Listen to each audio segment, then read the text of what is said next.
ಬಸವಣ್ಣನವರಿಗೆ, ಸದ್ಗುರು ಚನ್ನ ಬಸವೇಶ್ವರರಿಗೆ, ಪರಮಪೂಜ್ಯ ಡಾಕ್ಟರ್ ಬಸವಲಿಂಗ ಪಟ್ಟದ್ದೇವರಿಗೆ, ಪರಮಪೂಜ್ಯ ಗುರುಬಸವ ಪಟ್ಟದ್ದೇವರಿಗೆ.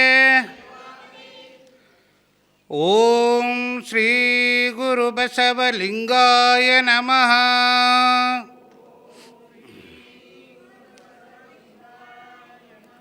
ಓಂ ಶ್ರೀ ಗುರು ಬಸವಲಿಂಗಾಯ ನಮಃ.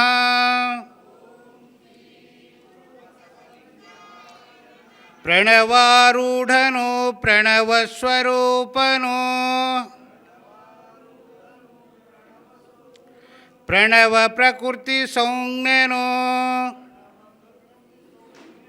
ಪ್ರಣವ ಷಡಂಗ ಸಮರಸ, ನಮ್ಮ ಕೂಡಲ ಸಂಗಮ ದೇವರು. ಓಂ ಶ್ರೀ ಗುರು ಬಸವಲಿಂಗಾಯ ನಮಃ.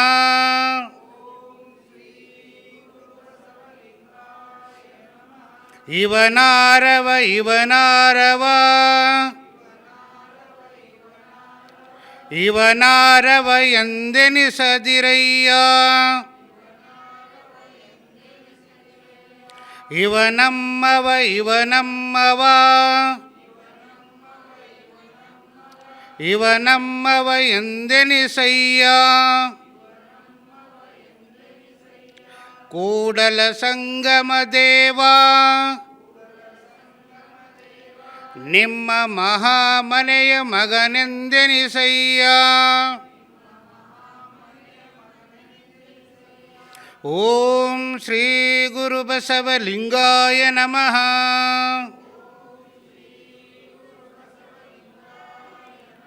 ಓಂ ಶ್ರೀ ಗುರು ಬಸವಲಿಂಗಾಯ ನಮಃ.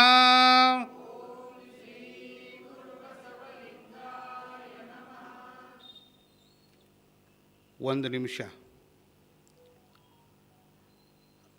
ನನ್ನಲ್ಲಿ ನಾನಾಗಿ ಬೆರೆಯುವಂಥ ಸಂದರ್ಭ. ನಿಧಾನವಾಗಿ ಉಸಿರಾಟವನ್ನು ತೆಗೆದುಕೊಳ್ತಾ ಇರಿ. ಉಸಿರಾಟದ ಕಡೆ ನಿಮ್ಮೆಲ್ಲರ ಗಮನವಿರಲಿ. ನಿಧಾನವಾಗಿ ಉಸಿರಾಟವನ್ನು ಬಿಡ್ತಾ ಹೋಗಿ. ನಿಧಾನವಾಗಿ ನಿಧಾನವಾಗಿ.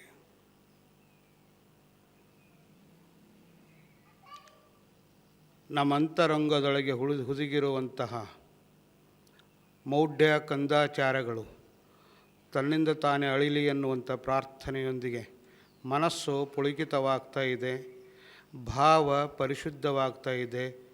ಶರಣರ ವಿಚಾರಗಳು ತನ್ಮಯರಾಗಿ ಕೇಳಬೇಕು ಅನ್ನುವಂತಹ ಉತ್ಸಾಹ ಭರಿತ ಹೊಸ ಚೈತನ್ಯ ನಿಮ್ಮೊಳಗಡೆ ಮೊಳಗ್ತಾ ಇದೆ. ಉಸಿರಾಟದ ಕಡೆ ನಿಮ್ಮೆಲ್ಲರ ಗಮನವಿರಲಿ. ಒಂದು ನಿಮಿಷ ಎಲ್ಲರೂ ಕಣ್ಣು ಮುಚ್ಚಿ ಪ್ರಾರ್ಥನೆಯನ್ನು ಮಾಡಬೇಕು. ಉಸಿರಾಟದ ಕಡೆ ನಮ್ಮೆಲ್ಲರ ಗಮನವಿರಬೇಕು. ಓಂ ಶ್ರೀ ಗುರು ಬಸವಲಿಂಗಾಯ ನಮಃ.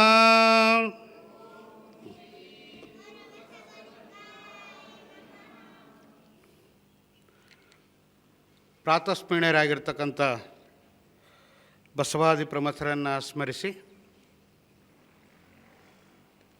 ಕಲ್ಯಾಣ ನಾಡಿನ ನಡೆದವಾದ ದೇವರು, ಕನ್ನಡದ ಪಟ್ಟದ್ದೇವರಾಗಿರುವಂಥ ನಮ್ಮೆಲ್ಲರ ಆರಾಧ್ಯ ದೈವ ಡಾಕ್ಟರ್ ಚನ್ನಬಸವ ಪಟ್ಟದ್ದೇವರನ್ನು ಈ ಸಂದರ್ಭದಲ್ಲಿ ಸ್ಮರಿಸಿ, ಎಲ್ಲ ದೀಕ್ಷಾ ಗುರುಗಳು, ನನ್ನ ನರಜನ್ಮವ ತೊಡೆದು ಹರಜನ್ಮವನ್ನು ಮಾಡಿರುವಂಥ ಪರಮಪೂಜ್ಯರು, ಪಾವನ ಮೂರ್ತಿಗಳು, ಕನ್ನಡ ಜಂಗಮರೂ ಆಗಿರುವಂಥ ಅನುಭವ ಮಂಟಪದ ಅಧ್ಯಕ್ಷರು, ಪರಮಪೂಜ್ಯ ನಾಡೋಜ ಡಾಕ್ಟರ್ ಬಸವಲಿಂಗ ಪಟ್ಟದ್ದೇವರ ಶ್ರೀಪಾದಕ್ಕೆ ವಂದಿಸಿ, ದುರ್ಗುಣಗಳ ಭಿಕ್ಷೆ ಸದ್ಗುಣಗಳ ದೀಕ್ಷೆ ಹರಿಕಾರರು, ಮಹಾಂತ ಚಿಂತಕರು ಆಗಿರುವಂಥ ಪರಮಪೂಜ್ಯ ಗುರುಬಸವ ಪಟ್ಟದ್ದೇವರ ಶ್ರೀಪಾದಕ್ಕೆ ವಂದಿಸಿ, ಅನುಭವ ಮಂಟಪ ಬಸವ ಕಲ್ಯಾಣ ಹಾಗೂ ಕಮಲ್ ನಗರದ ಬಸವ ಸಮಿತಿ ವತಿಯಿಂದ ಹಮ್ಮಿಕೊಂಡಿರುವಂಥ ಪ್ರವಚನ ಸಮಾರಂಭದ ಎಲ್ಲ ಪದಾಧಿಕಾರಿಗಳೇ, ಅಧ್ಯಕ್ಷರೇ, ಯಾವತ್ತೂ ಶರಣರು ಚಿಂತನೆ ನನ್ನ ಬದುಕಿನ ಜೀವಾಳವಾಗಬೇಕು ಅನ್ನುವಂಥ ನೆಲೆ ಒಳಗೆ 5ನೇ ದಿವಸದ ಕಾರ್ಯಕ್ರಮದಲ್ಲಿ ಭಾಗಿಯಾಗಿರುವಂಥ ಎಲ್ಲ ಶರಣ ತಂದೆ ತಾಯಿಗಳು ಅನಂತ ಶರಣೋ ಶರಣಾರ್ಥಿಗಳು.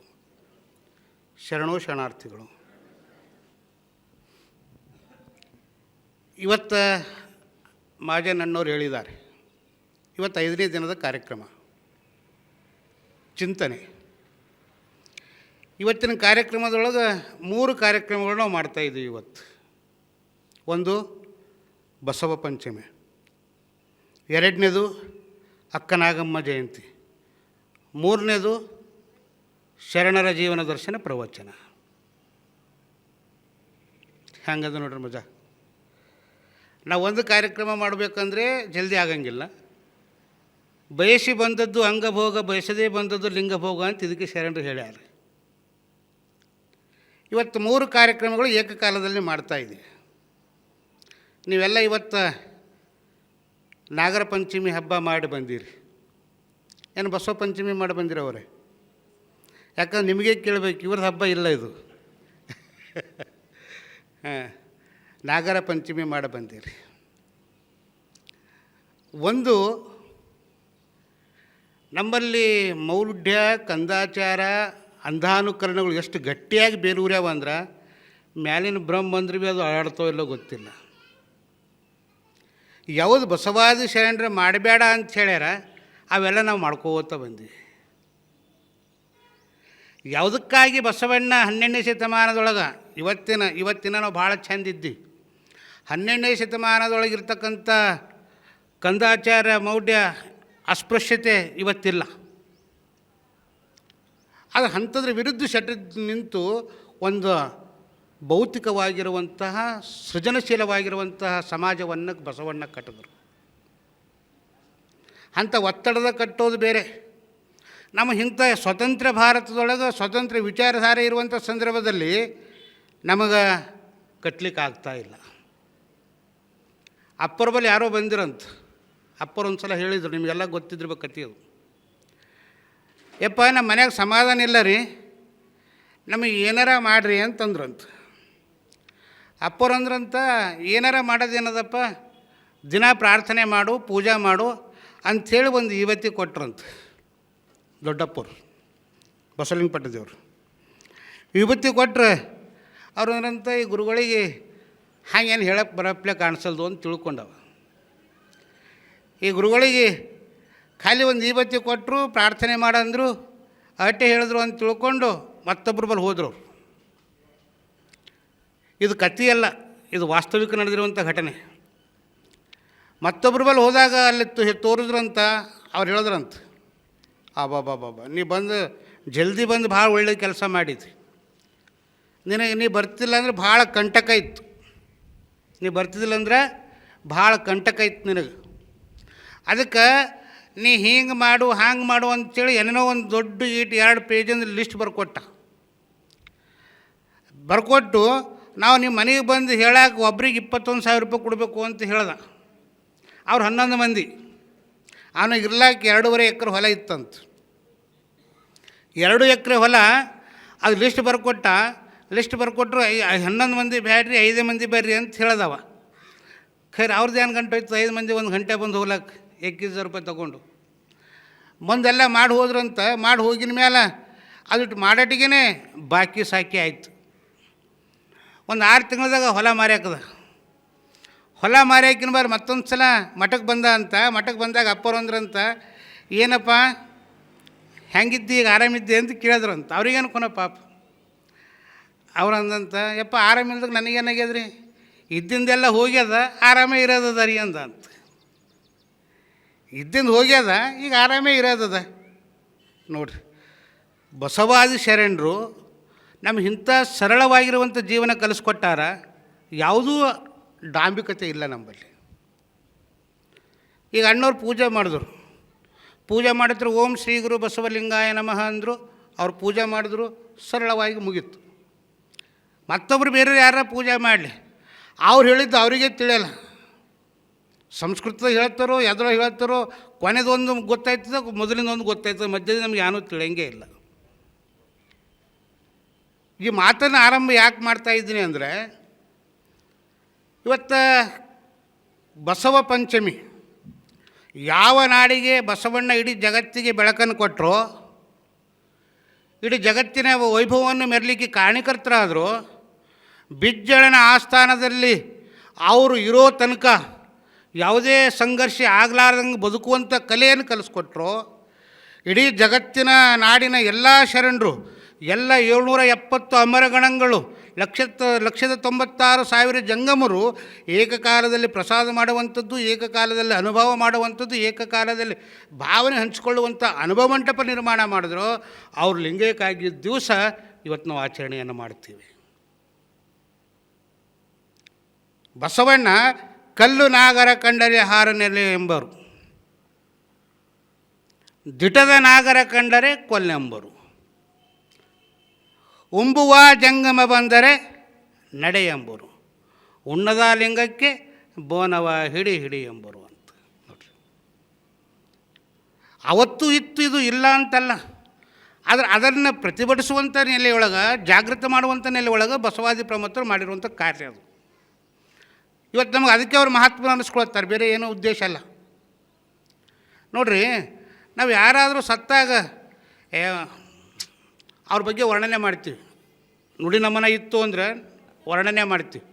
ಅವ್ರು ಹಾಗಿದ್ರು, ಅವ್ರು ಹಿಂಗಿದ್ರು, ಅದು ಹಂಗಾಗಬೇಕಾಗಿತ್ತು, ಹಿಂಗಾಗಬೇಕಾಗಿತ್ತು ಅಂತ ಅವ್ರ ಬಗ್ಗೆ ಮಾತಾಡ್ತೀವಿ. ಅವ್ರು ಇದ್ದಾಗ ಅವ್ರ ಬಗ್ಗೆ ನಾವೇ ವಕ್ರದೃಷ್ಟಿ ನೋಡುವಂಥ ಮನಸ್ಥಿತಿಯನ್ನು ಉಳ್ಳವರಾಗಿರ್ತೀವಿ. ಇದ್ದಾಗ ಅವ್ರು ಸತ್ತ ಮೇಲೆ ನಾವು ಆಡುವ ಮಾತುಗಳು ಇದ್ದಾಗ ಮಾಡಿದ್ರೆ ಇನ್ನೊಂದು 4 ಒಪ್ಪತ್ತು ಹೆಚ್ಚಿಗೆ ಬದುಕ್ತಿದ್ದ ಮನುಷ್ಯವ. ನಾವು ಸತ್ತ ಮೇಲೆ ವರ್ಣನೆ ಮಾಡೋದಲ್ಲ. ಜೀವನದೊಳಗೆ ಇದ್ದಾಗ ಅವನು ಪ್ರಶಂಸೆ ಮಾಡೋದನ್ನು ಆಗಲೇ ಮಾಡಬೇಕು, ಇಲ್ಲಾಂದ್ರೆ ಅವ್ನಿಗೆ ನೋಡಿ ನಾವು ಸುಮ್ಮನೆ ಇರಬೇಕು.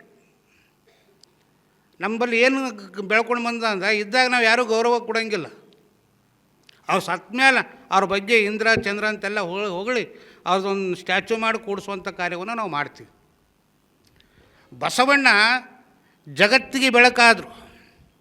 ಉಣಲು ಕಲಿಸಿದ ಬಸವ, ಉಡಲು ಕಲಿಸಿದ ಬಸವ, ನಡೆಯ ಕಲಿಸಿದ ಬಸವ, ನುಡಿಯ ಕಲಿಸಿದ ಬಸವ. ಇವೆಲ್ಲವನ್ನು ಬಸವಾದಿ ಶರಣರು ನಮಗೆ ಕಲಿಸ್ಕೊಟ್ಟಾರ. ಉಣ್ಲಿ ಕಲಿಸ್ಯಾರ ಅಂದ್ರೆ ಆ ಕೈ 12ನೇ ಶತಮಾನದಾಗ ಯಾರಿಗೂ ಕೈ ಇರಲಿಲ್ಲ ಉಳ್ಳಿಕ್ಕಂತ. ಈ ಭೌತಿಕ ಊಟ ಅಂತಲ್ಲ, ಮಾನಸಿಕ ನೆಮ್ಮದಿಯ ಊಟವನ್ನು ಉಣಬಡಿಸಿದ್ರು ಅವರು ಅಂತ. ನಡೆಯ ಕಲಿಸಿದರು ಅಂದರೆ ಚಲನಶೀಲವಾಗಿರುವಂಥ ಬದುಕನ್ನು ಕಟ್ಕೊಳ್ಳಿ ಕಲಿಸಿದರು ಅಂತ. ಕಣ್ಣು ಇಲ್ಲದವರಿಗೆ ಕಣ್ಣು ಕೊಟ್ಟ ಬಸವಣ್ಣ, ಕಾಲು ಇಲ್ಲದವರಿಗೆ ಕಾಲು ಕೊಟ್ಟ ಬಸವಣ್ಣ ಅಂತ ಹೇಳ್ತೀವಿ. ಅಂದರೆ ಆ 12ನೇ ಶತಮಾನದ ಬಸವಣ್ಣ ಒಬ್ಬನೇ ಬಿಟ್ಟು ಉಳಿದವರು ಎಲ್ಲರಿಗೂ ಕೈ ಕಾಲು ಕಣ್ಣು ಮೂಗು ಮಾರಿ ಏನೂ ಇರಲಿಲ್ಲೇನು? ಇಲ್ಲ. ಕಣ್ಣು ಅಂದರೆ ಚೈತನ್ಯ, ಕಣ್ಣು ಅಂದರೆ ಬೆಳಕು, ಕಣ್ಣು ಅಂದರೆ ಅರಿವು, ಕಣ್ಣು ಅಂದರೆ ನನ್ನ ಒಳಗಿರುವಂತಹ ಜ್ಞಾನದ ಹರವನ್ನು ಹೊರಹಾಕುವಂಥದ್ದು. ಕಾಲು ಅಂದರೆ ಚಲನಶೀಲವಾಗಿರುವಂಥ ಬದುಕು. ನೋಡಿರಿ, ಎಂಥ ಅದ್ಭುತವಾಗಿರುವಂಥ ಮಾತನ್ನು ಶರಣರು ಹೇಳಿದ್ದಾರೆ. ನಮ್ಮ ಬಸವಣ್ಣ ಇವೆಲ್ಲ ಕೊಟ್ಟರು ಸಹಿತ ಯಾಕೆ ನಾವು ಇನ್ನೂ ಅಂಧಾನುಕರಣದಲ್ಲಿ ನಡಿತೀವಿ ಅಂತಂದರೆ, ನಾವು ಲಕ್ಷ ಗಂಟೆ ಕೊಟ್ಟು ನಾವು ಮನೆ ಕಟ್ತೀವಿ, ರೊಕ್ಕ ನಮ್ಮದು, ಪ್ಲ್ಯಾನ್ ನಮ್ಮದು. ಮನೆ ಕಟ್ಟಿ ನಂಗೆ ಒಬ್ಬರು ಹೇಳಿದರು, ಮನೆ ಹಬ್ಬಕ್ಕೆ ತೋಲ್ ಜಲ್ದಿ ಕರಿಬೇಡಿದ್ರಿ ಜುಮ್ಮವ್ರಿ ಅಂತ ಹೇಳಿದರು. ಯಾಕೆಣ ಅಂತ ಕೇಳಿದವ್ರಿ. ಅವರಂದರು, ಮನೆ ಹಬ್ಬಕ್ಕೆ ಕರಿತೀವಿ, ನಮ್ಮದೇ ಉಣ್ತಾರ, ನಮ್ಮದೇ ಹೇಳ್ಕೊತಾ ಹೋಗ್ತಾರ ಅಂದರು ಅವರು. ಅವ್ರು ಸುಮ್ಮನೆ ಉಂಡು ಹೋಗಂಗಿಲ್ಲ. ಈ ಬಾಗಿಲಲ್ಲಿ ಬರಬೇಕು, ಈ ಕಿಟಕಿ ಇಲ್ಲಿ ಬರೋಣಿತ್ತು, ಈ ನಡು ಮನೆದಾಗ ಹಿಂಗೆ ಬರೋಣಿದ್ದಿಲ್ಲ, ದೇವ್ರ ಮನೆ ಅಲ್ಲಿ ಬರಬೇಕಾಗಿತ್ತು, ಅಲ್ಲಪ್ಪ ನೀನು ಉಳ್ಳಾಗ ಕರೆದ್ರೆ ಉಂಡು ಹೋಗ್ಬೇಕು ಅಟ್ಟೆ. ಅದು ಅಲ್ಲಿ ಬಂದಿಲ್ಲ ಇಲ್ಲಿ ಬಂದಿಲ್ಲ ಅಂತೇಳಿ ಅವ್ರು ತಲೆ ಹುಳ ಬಿಟ್ಟು ಹೋಗ್ಲಿಕ್ಕೆ ಕರೆದಾರೆ ಏನಲ್ಲಿ. ಆಗ ಏನಾರ ಫರಕ್ ಬಿತ್ತು ಅಂದ್ರೆ ಅವ್ರು ಹೇಳಿದ್ನೆಲ್ಲ ಬರ್ತದೆ. ಖಾಲಿ ಠೇಸಿ ಎತ್ತಂದ್ರೆ ಆವತ್ತಿನ ದಿನ ಎಲ್ಲರೂ ಪಕ್ಕಂದು ಮನೆಗೆ ಬಿದ್ದೇವು ಅಂದ್ರೆ ಮುಂಜಾನೆ ಅವ್ರು ಅಂದು ಹೋಗಿರಲ್ಲ, ಅದು ಬರೋಬರದ. ನಂಗೆ ಟೇಸಿ ಯಾಕೆ ಹತ್ತಿತ್ತು ಅನ್ನೋದ್ರ ಬಗ್ಗೆ ನಾವು ಪ್ರಜ್ಞೆ ಇಟ್ಕೊಳ್ಳಂಗಿಲ್ಲ. ನಮ್ಮ ಯಾಕೆ ನೋಡಿ ನಡೀತದೆ ಕೆಳಗೆ ಟೇಸಿ ಎತ್ತೆ ಅದು ಇಲ್ಲ. ಮನೆ ನೀವು ಎಂಥದ್ದು ಕಟ್ಟಿದ್ರೂ ಚಿಂತೆ ಇಲ್ಲ. ಮನೆ ವಾಸ್ತು ಮೇಲೆ, ಜಗತ್ತಿನೊಳಗೆ ವಾಸ್ತು ನೋಡೋರು ಇವರೇ, ವಾಸ್ತು ನೋಡೋರು ನಾವೇ, ವಾಸ್ತು ಮಾಡೋರು ನಾವೇ, ಪಂಚಾಂಗ ನೋಡೋರು ನಾವೇ, ಪಂಚಾಂಗ ಹೇಳೋರು ನಾವೇ, ಪಂಚಾಂಗ ಬರೆಯೋರು ನಾವೇ. ಪಂಚಾಂಗ ಬರೆದು ಲಗ್ನ ಮಾಡಿರುವಂಥದ್ದು ಎಲ್ಲರದು ಒಳ್ಳೇದಾಗಿದೆ ಜಗತ್ತಿನೊಳಗೆ. ಪಂಚಾಂಗ ನೋಡಲಾರ್ದೆ ಮದುವೆ ಮಾಡೋದು ಎಲ್ಲರದು ಹಾಳಾಗಿ ಹೋಗ್ಯದ? ಇಲ್ಲ. ನಮ್ಮ ಭಾವ ಗಟ್ಟಿಯಾಗಿರ್ಬೇಕು, ನಮ್ಮ ವಿಚಾರ ಗಟ್ಟಿಯಾಗಿರ್ಬೇಕು. ಅದಕ್ಕೆ ಬಸವಾದಿ ಶರಣರು ಏನು ಮಾಡಿದರು ಅಂದ್ರೆ, ಬಸವ ಪರಂಪರೆ ಹೆಂಗೆ ಬೆಳೆಸಿದ್ರು ಅವರು. ಅಲ್ಲಿ ಯಾಕೆ ಎಲ್ಲ ಕಡೆಯಿಂದ ಜನರು ಬಂದರು ಅಂದ್ರೆ, ಅಲ್ಲಿ ಅವ್ರಿಗೆ ಏನಾರ ಸಿಗ್ತಂದು ಬರಲಿಲ್ಲ, ಭೌತಿಕ ಸಂಪತ್ತು ಸಿಗ್ತಂದು ಬರಲಿಲ್ಲ, ಮಾನಸಿಕ ನೆಮ್ಮದಿಗಾಗಿ ಅಲ್ಲಿ ಬಂದರು.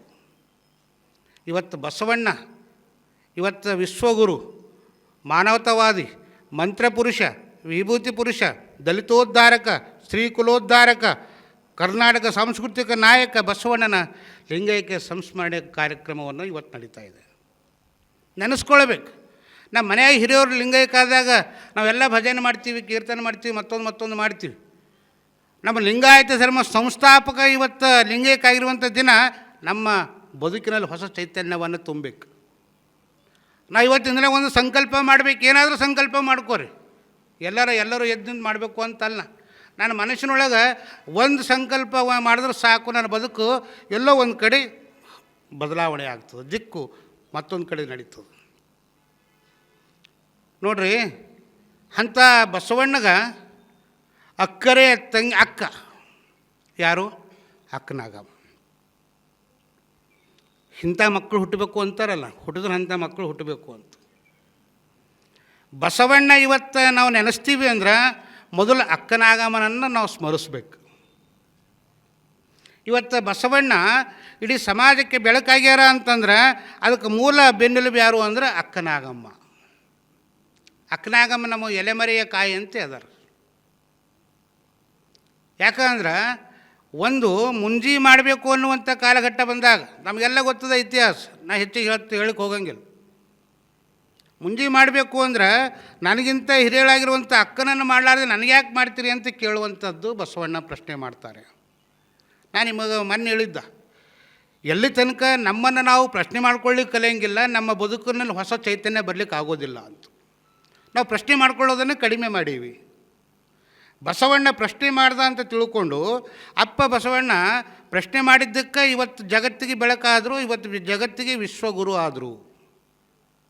ನಮ್ಮನ್ನು ನಾವು ಪ್ರಶ್ನೆ ಮಾಡಬೇಕು. ತಪ್ಪಿದ್ದಲ್ಲಿ ತಪ್ಪು ಅಂತ ಹೇಳುವಂಥ ಎದೆಗಾರಿಕೆ ನಂಬಲ್ಲಿ ಬರಬೇಕು. ಎಂಥ ಮಜಾ ಇರ್ತದೆ. ಬಸವಣ್ಣ ನೋಡ್ರಿ ಹೆಂಗೆ ಬದುಕಿರ್ತದಂದ್ರೆ, ಒಬ್ಬ ಬುದ್ಧ ಸತ್ತ ಹೆಣವನ್ನು ನೋಡಿ ಸಿದ್ಧಾರ್ಥ ಹೋಗಿ ಬುದ್ಧನಾಗ್ತಾನೆ. ತಿಳ್ಕೊಳ್ಬೇಕು. ಒಬ್ಬ ಬುದ್ಧ ಸಿದ್ಧಾರ್ಥ ಇರುವಂಥ ವ್ಯಕ್ತಿ ಒಂದು ಹೆಣವನ್ನು ನೋಡಿ, ಶವವನ್ನು ನೋಡಿ ಸಿದ್ಧಾರ್ಥ ಇದ್ದವ ಬುದ್ಧನಾಗಿ ಪರಿವರ್ತನೆ ಆಗ್ತಾನೆ. ಬಸವಣ್ಣ ಮಹಿಳಾ ಸಮಾನತೆ ಇಲ್ಲ ಅಂತ ತಿಳ್ಕೊಂಡು, ಸಾಮರಸ್ಯದ ಬದುಕು ಇಲ್ಲ ಅಂತ ತಿಳ್ಕೊಂಡು ಮನೆ ಬಿಟ್ಟು ಇವತ್ತು ಜಗಜ್ಯೋತಿ ಆಗ್ತಾರೆ ಬಸವಣ್ಣ. ಅಂಬೇಡ್ಕರ ಬ್ಯಾರಿಸ್ಟರ್ ಪದವಿ ಮುಗಿಸಿದ್ರು ಸಹಿತ ಅಸ್ಪೃಶ್ಯತೆ ಅದ ಅಂತ ತಿಳ್ಕೊಂಡು ವಕೀಲ ವೃತ್ತಿಯನ್ನು ಬಿಟ್ಟುಕೊಟ್ಟು ಸಮಾನತಾವಾದಿ ಸಂವಿಧಾನ ಶಿಲ್ಪಿ ಆಗ್ತಾರೆ. ಇದು ಇವತ್ತಿನ ಕಾಲಘಟ್ಟದ. ನಮ್ಮ ಬದುಕಿನೊಳಗೆ ಏನಾರ ನಡಿಬೇಕಾಯ್ತು ಅಂದರೆ ಏನಾರ ಹೊಸ ಪರಿವರ್ತನೆ ಆಗಬೇಕು ಅಂತ. ಇವತ್ತು ನಾವು ಬಸವಣ್ಣ ಕೌಶಿಕನನ್ನು ಯಾಕೆ ನೆನೆಸ್ತೀವಿ ಅಂದ್ರೆ, ಅಕ್ಕನನ್ನು ಅವ್ರು ಸತ್ವ ಪರೀಕ್ಷೆ ಮಾಡಿದ್ದಕ್ಕೆ ಕೌಶಿಕನ ನೆನೆಸ್ತೀವಿ. ಇವತ್ತು ನಿಂದಕರಿಲ್ಲ ಅಂತಲ್ಲ, ಚಾಡಿ ಹೇಳೋರಿಲ್ಲ ಅಂತಿಲ್ಲ. ಇವತ್ತಿನಕ್ಕಿಂತ ಅವತ್ತಿನ ಕಾಲದೊಳಗೆ ಭಾಳ ಇದ್ದರು. ಆದರೂ ಸಹಿತ ಸಮತೆಯಿಂದ ಅವರನ್ನು ಕರ್ಕೊಂಡು ಹೋಗಿರುವಂಥ ಕೆಲಸ ಬಸವಾದಿ ಪ್ರಮಥರು ಮಾಡಿದ್ರು.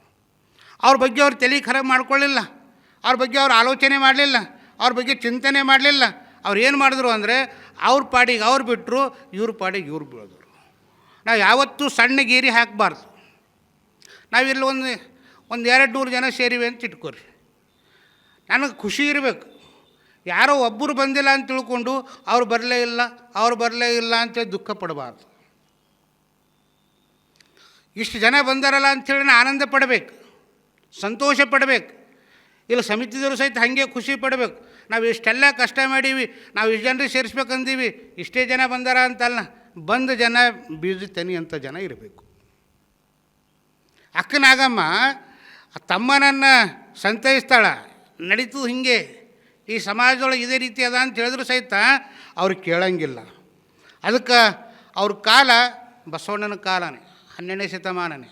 ಮಾದರಸ ಮಾದಲಾಂಬಿಕ ತಂದೆ ತಾಯಿಗಳು ಮುಂದೆ ಅವರು ಒಟ್ಟು ವಚನಗಳು ಎಷ್ಟು ಬರೀತಾರೆ ಅಂದರೆ ಇವತ್ತು ಪ್ರಸ್ತುತ ಸಿಕ್ಕಿರುವಂಥ ವಚನಗಳು ನಮ್ಮ ಶರಣರ ವಚನದ 1,96,000 ಅಂತ ಹೇಳ್ತಾರೆ. ವಚನಗಳೆಲ್ಲ ಬಂದದ್ದು ಒಂದು ಕಡೆ. ಅಷ್ಟೆಲ್ಲ ವಚನಗಳು ಸಿಕ್ಕರೆ ಇಡೀ ವಿಶ್ವದ ಸಂವಿಧಾನನೇ ನಮ್ಮ ವಚನದ ಸಾಹಿತ್ಯ ಆಗ್ತದೆ. ಆದ್ರೆ ಭಾಳ ಕಡಿಮೆ ವಚನಗಳು ಸಿಕ್ಕವ.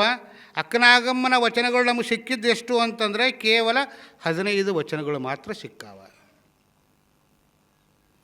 ಬಸವಣ್ಣನ ಕುರಿತು ಹೆಚ್ಚು ವಚನಗಳು ಅಕ್ಕ ಬರೆದಾಳೆ. ಅಕ್ಕ ಬಸವಣ್ಣನ ಮಾಡಲ್ ಪರ್ಸನ್ ಆಗಿ ಇಟ್ಕೊಂಡಿದ್ರು. ಯಾಕಂದ್ರೆ ಯಾವನಲ್ಲಿ ಗಟ್ಟಿತನ ಇರ್ತದೆ ಅವನೇ ಮುಂದೆ ಮಾತಾಡ್ಲಿಕ್ಕೆ ಸಾಧ್ಯತೆಗಳಿರ್ತಾವೆ. ನಾವು ಒಂದು ವೇಳೆ ತಪ್ಪು ಮಾಡ್ದೆ ಅಂದ್ರೆ ನನ್ನ ನೈತಿಕತೆ ಇರೋಂಗಿಲ್ಲ ನಾ ಮಾತಾಡಲಿಕ್ಕೆ, ತಲೆ ತಗ್ಗಿಸುವಂಥ ಪರಿಸ್ಥಿತಿ ಬರ್ತದೆ. ಇಡೀ ಕಲ್ಯಾಣ ಪಟ್ಟಣ ಸ್ಮಶಾನ ಮೌನ ಆಗುವಂಥ ಸಂದರ್ಭದೊಳಗೆ, ಅರಾಜಕತೆ ಇದ್ದಿರುವಂಥ ಸಂದರ್ಭದೊಳಗೆ ವಚನ ಸಾಹಿತ್ಯವನ್ನು ಹೆಗಲಿಗೆ ಹಾಕ್ಕೊಂಡು ಶರಣರನ್ನು ಉಳುವಿ ಕಡೆ ಕೊಂಡೊಯ್ಯುವಂಥ ತಾಕತ್ತು ಅಕ್ಕನಾಗಮ್ಮ ತಾಯಿಯದ ಅನ್ನೋದನ್ನು ನಾವು ಮರಿಬಾರ್ದು. ಅಕ್ಕನಾಗಮ್ಮ ಮಾಡಿರುವಂಥದ್ದು. ನಮ್ಮ ಮನೆಗೆ ಎಲ್ಲರ ಒಂದು ಜಿಳ್ಳಿ ಬಂತಂದು ಟಣ್ಣಂತ ಹಾರ್ತೀವಿ, ಆಕೆ ಹಾರಲಿಲ್ಲ ಅಕ್ಕನಾಗಮ್ಮ ತಾಯಿ.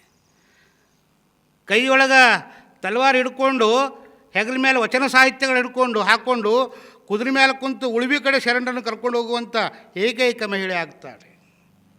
ಅವರೆಲ್ಲ ಮಾಡ್ಯಾರಂತೆ ಇವತ್ತು ವಚನಗಳು ನಾವೆಲ್ಲ ಓದ್ತಾ ಇದ್ದೀವಿ. ಶರಣರು ಯಾರಿಗಾಗಿ ಮಾಡಿದ್ರು? ಮುಂದಿನ ನಮ್ಮ ಪೀಳಿಗೆಗಾಗಿ ಮಾಡ್ಯಾರ. ನಾವೇನು ಮಾಡತ್ತೀವಿ? ಅವ್ರು ಕೊಟ್ಟಿರುವಂಥ ಸಿದ್ಧಾಂತಗಳು, ಅವ್ರು ಕೊಟ್ಟಿರುವಂಥ ಆಚರಣೆಗಳು, ಅವ್ರು ಕೊಟ್ಟಿರುವಂಥ ಮನುಕುಲದ ಚಿಂತನೆಗಳು ಮೆಲುಕು ಹಾಕ್ತಾ ಇದ್ದೀವ? ಇಲ್ಲ. ಎಲ್ಲರೂ ಅಂತಲ್ಲ. ನಾವು ಮಾಡಬೇಕಾಗಿರುವಂಥ ದೊಡ್ಡ ದುರಂತ ಏನು ಅಂದರೆ ಇವತ್ತು ವಿಶ್ವದಲ್ಲಿ ಅರಾಜಕತೆ ಅಶಾಂತಿ ಯಾಕೆ ಆಗ್ತಾಯಿದೆ ಅಂದರೆ ನಾ ದೊಡ್ಡವ ಅನ್ನುವಂಥದ್ದು. ಬಸವಣ್ಣ ನಮಗೆ ಕಲಿಸ್ಕೊಟ್ಟಿದ್ದೇನು ಅಂತ, ನನಗಿಂತ ಕಿರಿಯರಿಲ್ಲ, ಶಿವಭಕ್ತರಿಗಿಂತ ಹಿರಿಯರಿಲ್ಲ ಅಂತ ಕಲಿಸ್ಕೊಟ್ಟಿದ್ದಾರೆ. ನಾವೆಲ್ಲರೂ ನಿರೀಕ್ಷೆ ಏನು ಮಾಡೋದು ಅಂದ್ರೆ ನನ್ನ ಹೆಸರು ತಗೋಬೇಕು, ನನಗೇ ಮಾಡಬೇಕು, ನಾನೇ ಮುಂದಿರಬೇಕು, ನಾನೇ ಹಂಗೆ ಮಾಡಬೇಕು, ನಾನೇ ಹೀಗೆ ಮಾಡಬೇಕು. ಶರಣರು ಯಾವತ್ತೂ ಅದಕ್ಕೆ ಹಿಂಬಳಿ ಹತ್ತಿಲ್ಲ. ಬ್ರಹ್ಮ ಪದವಿ ಏನೊಲ್ಲೆ, ವಿಷ್ಣು ಪದವಿ ಏನೊಲ್ಲೆ ಅಂತ ಹೇಳಿದ್ರು. ಯಾವ ಪದವಿ ಅವ್ರಿಗೆ ಬೇಕಾಗಿಲ್ಲ. ಅವ್ರಿಗೆ ಬೇಕಾಗಿದ್ದೇನು ಅಂದ್ರೆ ಸಜ್ಜನರ ಸಂಘದ ಪದವಿ ಬೇಕಾಗಿತ್ತು ಅವರಿಗೆ ಅಂತ. ಅದಕ್ಕೆ ಅಕ್ಕನಾಗಮ್ಮ ಒಂದು ಬಸವಣ್ಣನವ್ರ ಕುರಿತು ಒಂದು ವಚನ ಭಾಳ ಮಾರ್ಮಿಕವಾಗಿ ಹೇಳ್ತಾರೆ. ಬಸವಣ್ಣ ನೀನು ಮರ್ತ್ಯಕ್ಕೆ ಬಂದು ನಿಂದಡೆ ಭಕ್ತಿಯ ಬೆಳವಿಗೆ ದೆಸೆಗೆಲ್ಲ ಪಸರಿಸುತ್ತಲ್ಲ ಅಂತ ಅದ್ಭುತ ಮಾತು ಅಕ್ಕ ಹೇಳ್ತಾಳೆ ಬಸವಣ್ಣನವ್ರ ಕುರಿತು. ಏನು ಹೇಳ್ತಾರೆ?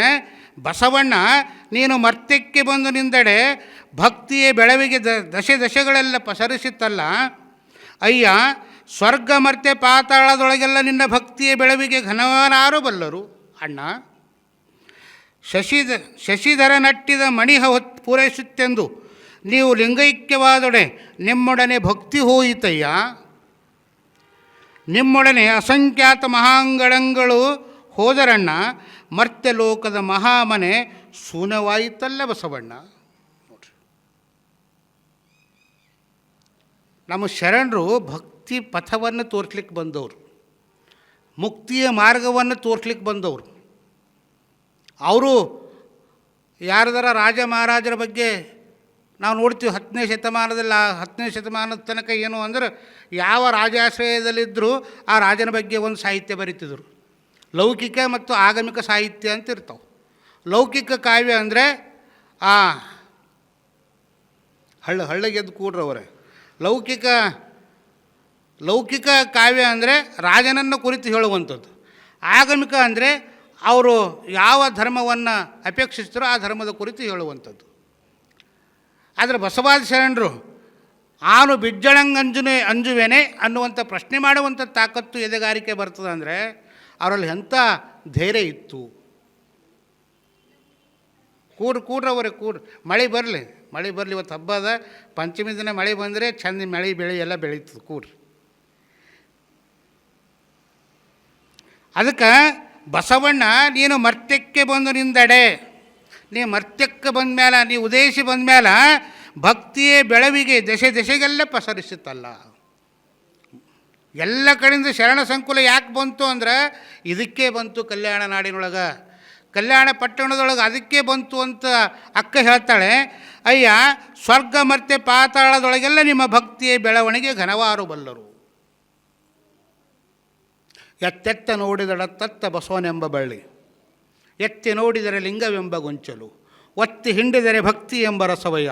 ಆಯತವೂ ಬಸವಣ್ಣನಿಂದ, ಸ್ವಾಯತವೂ ಬಸವಣ್ಣನಿಂದ, ಸನ್ನಿಹಿತವೂ ಬಸವಣ್ಣನಿಂದ, ಗುರು ಲಿಂಗ ಜಂಗಮ ಬಸವಣ್ಣನಿಂದ. ಅತ್ತಬಲ್ಲಡೆ ನೀವು ಹೇಳಿರೋ, ಇತ್ತಬಲ್ಲಡೆ ನೀವು ಕೇಳಿರೋ, ಬಸವ ಬಸವ ಬಸವ ಎಂದು ಮಜ್ಜನ ಕೆರೆಯದವನ ಭಕ್ತಿ ಶೂನ್ಯ ಕಾಣ ಕಲಿದೇವರ ದೇವ ಅಂತ ಹೇಳ್ಯಾರ. ಇದಕ್ಕೆ ಬಸವಣ್ಣ ಮಾಡಿರುವಂಥದ್ದು ಏನೂ ಅಲ್ಲ, ಯಾರಿಗಾರ ಮನೆಗೆ ಒಯ್ದು ಏನಾರ ಕೊಟ್ಟಿದ್ದಲ್ಲ. ಎಷ್ಟು ಮಜಾ ಅದಲ್ಲ. ಇವತ್ತು ಕೊಟ್ಟವರು ತೊಗೊಂಡವರು ಬೇಮಾನ ಆಗ್ತಾರ, ಗೊತ್ತಿರಲಿ. ನಾವು ಏನಾರ ಕೊಟ್ಟು, ನೀವೇನಾರ ಕೊಟ್ರಿ, 10 ಸಲ ಕೊಟ್ಟು 1 ಸಲ ಕೊಡಲಿಲ್ಲ ಅಂದ್ರೆ ನೀವು ಅವ್ರು ಮಾರಿ ಖರಾಬ್ ಮಾಡ್ಕೋಬೇಕಾಗ್ತದೆ. ಹೋದ್ರೆ ಕೊಟ್ಟಿಲ್ಲರಿ ನಂಗೆ, ಹಿಂದೆ 10 ಸಲ ಕೊಟ್ಟಿದ್ದು ಹೋಯ್ತದ ಆ ಕಡೆ. 1 ಸಲ ಕೊಡಲಿಲ್ಲ ಅಂದ್ರೆ ಸಂಬಂಧಗಳು ಹಾಳಾಗ್ತಾವೆ. ಆದರೆ 1000 ಸಲ ಬೇಡ, 10 ಸಲ ಅವ್ರ ಜೊತೆ ಪ್ರೀತಿಯಿಂದ ಮಾತಾಡ್ರಿ, ನಗನಗ್ತಾ ಮಾತಾಡ್ರಿ, ಬಾಂಧವ್ಯದಿಂದ ಮಾತಾಡ್ರಿ, ಮಧುರತೆಯಿಂದ ಮಾತಾಡ್ರಿ, ನಲ್ಮೆಯಿಂದ ಮಾತಾಡ್ರಿ, ನಿಮ್ಮ ಸಂಬಂಧ ಗಟ್ಟಿಯಾಗಿ ಇರ್ತಾವೆ. ಇದು ಬಸವಣ್ಣ ಮಾಡಿದ್ದು 12ನೇ ಶತಮಾನದ ಎಲ್ಲ ಶರಣ ಪರಂಪರೆದವರು ಮಾಡ್ಕೊಂಡು ಬಂದಿರುವಂಥದ್ದು. ಅದಕ್ಕೆ ಬಸವಣ್ಣನ ಇಲ್ಲಿ ಬಂದಿದ್ದಕ್ಕೆ ಭಕ್ತಿ ಪಥವನ್ನು ಕೊಟ್ಟಿ ಅಣ್ಣ ಅಂತ ಅಕ್ಕ ಹೇಳ್ತಾಳೆ. ಮುಂದುವರೆದು ಹೇಳ್ತಾರೆ, ಶಶಿಧರ ನಟ್ಟಿದ ಮಣಿಯ ಪೂರೈಸಿತ್ತೆಂದು. ನಾವು ಸಾವು ಬಂದ ಮೇಲೆ ಸಾಯಲೇಬೇಕು. ನಮ್ಮ ಪರಮಾತ್ಮ ಇಷ್ಟೇ ಆಯುಷ್ಯ ಅಂತ ಹಾಕಿ ಕಳಿಸ್ಕೊಟ್ಟಿಂದಿರ್ತದೆ. ಅಷ್ಟು ನಮ್ಮ ಮಣಿಯವನ ಮುಗೀತು ಅಂದ್ರೆ ನಾವು ಹೋಗೇಬೇಕು, ಎಲ್ಲರೂ ಹೋಗೇಬೇಕು. ಮಹಾತ್ಮರಿರಲಿ, ಸಂತರಿರಲಿ, ಮಾನವರು ಎಲ್ಲರೂ ಹೋಗೇಬೇಕು. ಅದಕ್ಕೆ ನೀವು ಹೋಗಿದ್ಮೇಲೆ ಲಿಂಗೈಕ್ಯ ಆದೊಡನೆ ನಿಮ್ಮ ಜೊತೆಗೆ ಏನಾಯಿತು ಅಂದರೆ ಭಕ್ತಿ ಹೋಯ್ತಣ್ಣ. ಇದಕ್ಕೆ ಭಕ್ತಿ ಹೋಯಿತು. ಅಸಂಖ್ಯಾತ ಮಹಾಗಣಗಳು ಹೋದರಣ್ಣ, ಮರ್ತ್ಯ ಲೋಕದ ಮಹಾಮನೆ ಶೂನ್ಯವಾಯಿತಲ್ಲ ಬಸವಣ್ಣ. ಅದಕ್ಕೆ ಮರ್ತ್ಯಲೋಕದ ಎಂಬ ಮಹಾಮನೆ ಹಾಳಾಗುತ್ತಿರಲು ಕರ್ತನಟ್ಟಿದನೆಯ ಬಸವಣ್ಣನ ಅಂತ ಹೇಳ್ತಾರೆ. 12ನೇ ಶತಮಾನದಲ್ಲಿ ಬಸವಣ್ಣ ಮರ್ತ್ಯಲೋಕಕ್ಕೆ ಬಂದು ಮರ್ತ್ಯದ ಮಹಾಮನೆಯನ್ನು ಕಟ್ಟಿದ್ರು. 21ನೇ ಶತಮಾನದಲ್ಲಿ ಚನ್ನಬಸವ ಪಟ್ಟದೇವರು ಒಂದು ಮರ್ತ್ಯಲೋಕದ ಮಹಾಮನೆಯನ್ನು ಪುನರ್ಸ್ಥಾಪಿಸಿರುವಂಥದ್ದು ನಾವು ಕಾಣ್ತೇವೆ. ಅದಕ್ಕೆ ಬರ್ತಾರೆ ಮಹಾತ್ಮರು. ಯಾವ ರೂಪದಾಗ ಬರ್ತಾರೋ ಗೊತ್ತಿಲ್ಲ, ಹಂಗೆ ಬರ್ತಾರೆ. ಅದಕ್ಕೆ ಅಕ್ಕ ಭಾಳ ಚಂದ ಬಸವಣ್ಣನ ಕುರಿತು ಮಾತಾಡ್ತಾಳೆ. ಮುಂದೆ ಇನ್ನೊಂದು ವಚನದಲ್ಲಿ ಹೇಳ್ತಾರೆ, ಮನದೊಡೆಯ ಮಹಾದೇವ ಮನವ ನೋಡಿಹನೆಂದು. ಮನದೊಡೆಯ ಮಹಾದೇವ ಮನವ ನೋಡಿಹೇನೆಂದು ಮನುಜರ ಕೈಯಿಂದ ಒಂದೊಂದು ನುಡಿಸುವನು. ನೋಡ್ರಿ, ಇದು ಒಂದು ವಚನ. ಅಕ್ಕಂದು ಇರ್ಲಕ್ಕೆ 15 ವಚನಗಳದವ. ಅದರಲ್ಲಿ ಇವು 2 ವಚನ ಅರ್ಥಪೂರ್ಣವಾಗಿರುವಂಥ ವಚನಗಳು. ಎಲ್ಲವೂ ಹಾಗೆ. ಇಲ್ಲಿ ಹೇಳ್ತಾಳೆ ಅಕ್ಕ, ನೋಡು, ಈ ಜಗತ್ತಿನೊಳಗೆ ಬದುಕುವಂಥ ನಾವೆಲ್ಲರಿಗೂ ಒಂದು ಸಂದೇಶವನ್ನು ಕೊಡ್ತಾಳೆ. ಇಲ್ಲಿ ಬದುಕುವಂಥ ಮಾನವರಿಗೆ ಒಂದು ಸಂದೇಶವನ್ನು ಕೊಡ್ತಾಳೆ. ಅಕ್ಕ ಏನಂತ ಕೊಡ್ತಾಳಂದ್ರೆ, ಮನದೊಡೆಯ ಮಹಾದೇವ ಮನವ ನೋಡಿ ಏನೆಂದು, ನಮ್ಮ ಸತ್ವ ಪರೀಕ್ಷೆ ಮಾಡಲಿಕ್ಕೆ, ನಮ್ಮ ಮನಸ್ಸನ್ನು ಓರೆಗೆ ಹಚ್ಚಲಿಕ್ಕೆ ಏನು ಮಾಡ್ತಾನಂದ್ರೆ, ಮನುಜರ ಕೈಯಿಂದ ಒಂದೊಂದು ನುಡಿಸುವನು. ಯಾವುದೋ ರೂಪದ ಬಂದು ಯಾರೋ ಒಂದು ಮಾತಾಡಿ ಹೋಗ್ತಾರೆ, ಯಾರೋ ಒಂದು ಹೋಗ್ತಾರೆ. ನನ್ನ ಟೈಮ್ ಖರಾಬಿತ್ತು, ನಾವು ಸುಮ್ಮನೆ ಹೊರಗೆ ಹೋದ ಅಂತೀವಲ್ಲ, ಹೊರಗೆ ಹೋದಾಗ ಕಿರಿಕಿರಿ ಮಾಡ್ಕೊಂಡು ಮನೆ ಬಂದ ಅಂತೀವಲ್ಲ. ನಾನು ಗಳಿಗೆ ಹೋಗಿದ್ದೆ ಚಲೋ ಇಲ್ಲ, ಇನ್ನೊಂದು 5 ನಿಮಿಷ ಕುಂತರು ನಿಚಿಂತೆ ಕೂಡ್ತಿದ್ದ, ಸುಮ್ಮನೆ ಹೋದ ನೋಡ್ರಿ. ಕಾಲ ಶನಿ ಇದ್ದಂಗೆ ಅಂತೀವಿ. ಕಾಲಾಗ ಶನಿ ಇಲ್ಲ, ಕಾಲಾಗೇನು ಶನಿ ಇಲ್ಲ, ಹಾಗೆ ನಾವು ಊಹಿಸ್ಕೊಳ್ತೀವಿ. ಅದಕ್ಕೆ ಅಕ್ಕ ಹೇಳ್ತಾಳೆ, ಹಿಂಗೆ ಆಗ್ತದೆ. ಮನುಜರ ಕೈಯಿಂದ ಒಂದೊಂದು ನುಡಿಸುವರು. ಯಾರು? ಮಹಾದೇವ, ಪರಮಾತ್ಮ ನುಡಿಸ್ತಾನ. ಅದಕ್ಕೆ ಇದಕ್ಕೆ ಕಳವಳಿಸದಿರು ಮನವೇ, ಇದಕ್ಕೆ ನೋವು ಮಾಡ್ಕೋಬೇಡ. ಎಷ್ಟು ಸರಳವಾಗಿ ಹೇಳ್ಯಾರ ನೋಡ್ರಿ. ನಮಗೆ ತಾಪಾಗೋದಲ್ಲೇ, ನಮ್ಮ ಹಿಂದೆ ಯಾರೋ ಮಾತಾಡಿದ್ದಿರ್ತದೆ. ನಾವು ಹಿಂದೆ ಯಾರೋ ಮಾತಾಡ್ತಾರೆ, ಹಿಂದೆ ಮಾತಾಡಿದ್ದು ಭಾಳ ಆತ್ಮೀಯರಿರ್ತಾರೆ. ಹಿಂದೆ ಯಾರೋ ಒಬ್ಬರು ಮಾತಾಡ್ಯಾರ, ನೀವಿಬ್ಬರು ಓಡಿ ಚಂದ ಇರ್ತೀರಿ, ನಿನ್ನ ಬಗ್ಗೆ ನಿನ್ನ ಹಿಂಗೆ ಮಾತಾಡಿದ್ರು ಅಂತ ಯಾರೋ ಹೇಳಿದ ತಕ್ಷಣ ಅದು ಪರೀಕ್ಷೆ ಮಾಡಬೇಕು ಅಂತ ಹೋಗಂಗಿಲ್ಲ, ಅವ್ರ ಮೇಲೆ ನಂಬಿಕೆ ಇಡೋಂಗಿಲ್ಲ, ಕಟಕಟ ಅಂತ ನಾವು ಬೇಜಾರು ಮಾಡ್ಕೋತೀವಿ. ಎಂಥದ್ದು ದುನಿಯದ. ಒಂದೇ ಕಡೆ ಉಂಡು ಒಂದೇ ತಾಟಿನಾಗ ಉಂಡು ಒಂದೇ ಕಡೆ ಬೆಳೆದವ್ರು ನಾವೆಲ್ಲ ಇರ್ತೀವಿ. ಯಾರೋ ಒಬ್ಬರು ಮಾತಾಡಿದ್ದಕ್ಕೆ ನಾವು ಏನು ಮಾಡ್ತೀವಿ ಅಂದರೆ ಸಂಬಂಧಗಳೆಲ್ಲೋ ಹಳಸುವಂಥ ರೀತಿಯೊಳಗೆ ನಾವು ತೊಳಲಾಡ್ತೀವಿ. ಅದಕ್ಕೆ ಅಕ್ಕ ಹೇಳ್ತಾಳೆ, ಮನುಜರ ಕೈಯಿಂದ ಒಂದೊಂದು ನುಡಿಸ್ತಾರ, ಆದರೆ ಇದಕ್ಕೆ ನೀ ಕಳವಳ ಮಾಡ್ಕೊಳ್ಬೇಡ, ಚಿಂತೆ ಮಾಡಬೇಡ, ಅವ್ರು ಹಿಂಗೆ ಅಂದ್ರಲ್ಲ ಅಂತ ಮನಸ್ಸಿಗೆ ಹಚ್ಕೋಬೇಡ. ಎಷ್ಟು ಚಂದದ. ಮನಸ್ಸಿಗೆ ಹಚ್ಕೊಳ್ಳೋದೇ ಇದ್ರೆ ಭಾಳ ಚಿಂತೆ ಇರ್ತೀವಿ. ನಮ್ಮ ಸಮಸ್ಯೆ ಆಗೋದೆಲ್ಲಿ ಅಂದ್ರೆ ಪ್ರತಿಯೊಬ್ಬರು ಈ ವಿಚಾರಗಳು ಸಹಿತ ನಾವು ಮನುಷ್ಯನ ತಗೊಳ್ತೀವಿ. ಊರು ಉಸಾಬರಿ ನಮಗೆ ಬೇಕು ಅಂತೀವಿ, ಯಾರು ಏನೇಕಾಗಲ್ಲ ಅದು ನನಗೆ ತಗೋರಂತೀವಿ.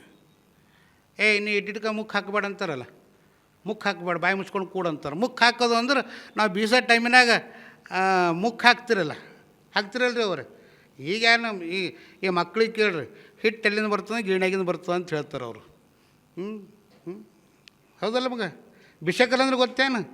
ಇನ್ನೊಂದು 10 ವರ್ಷ ಆಯಿತು ಅಂದ್ರೆ ಆಕಳುಗಳಿಗೆ ಎಕ್ಸಿಬಿಷನ್ದಾಗ ಇಡಬೇಕಾಯ್ತದೆ. ಇವು ಆಕಳು ಅಂತಿದ್ದು, ಇವು ಹಾಲು ಕುಡ್ತಿದ್ದು, ಈ ಹಾಲನ್ನ ಮಕ್ಳಿಗೆ ಕುಡಿದ್ರೆ ದೈಹಿಕವಾಗಿ ಚಂದ ಇರ್ತಿದ್ವು ಅಂತ ಇನ್ನೊಂದು 10 ವರ್ಷ ಬಾದ ತೋರಿಸ್ಬೇಕಾಗ್ತದೆ ನಮ್ಮ ಮಕ್ಳಿಗೆ. ಅದಕ್ಕೆ ಈಗ ಬೇರೆಯವ್ರ ಮಾತು ಕೇಳ್ಕೊಂಡು ನಾವು ಬಡ ಆಗ್ಲತ್ತೀವಿ ಹೊರತು ನಮ್ಮ ಮಾತು ತಿಳ್ಕೊಂಡು ನಾವು ಶ್ರೀಮಂತರಾಗ್ತಾ ಇಲ್ಲ. ಮುಂದೆ ಹೇಳ್ತಾರೆ, ಕಾತರಿಸದಿರು ತನುವೇ, ದೇಹವೇ ನೀ ಅವಸರ ಪಡಬೇಡ, ಆವೇಶಕ್ಕೆ ಉದ್ವೇಗಕ್ಕೊಳಗಾಗಬೇಡ.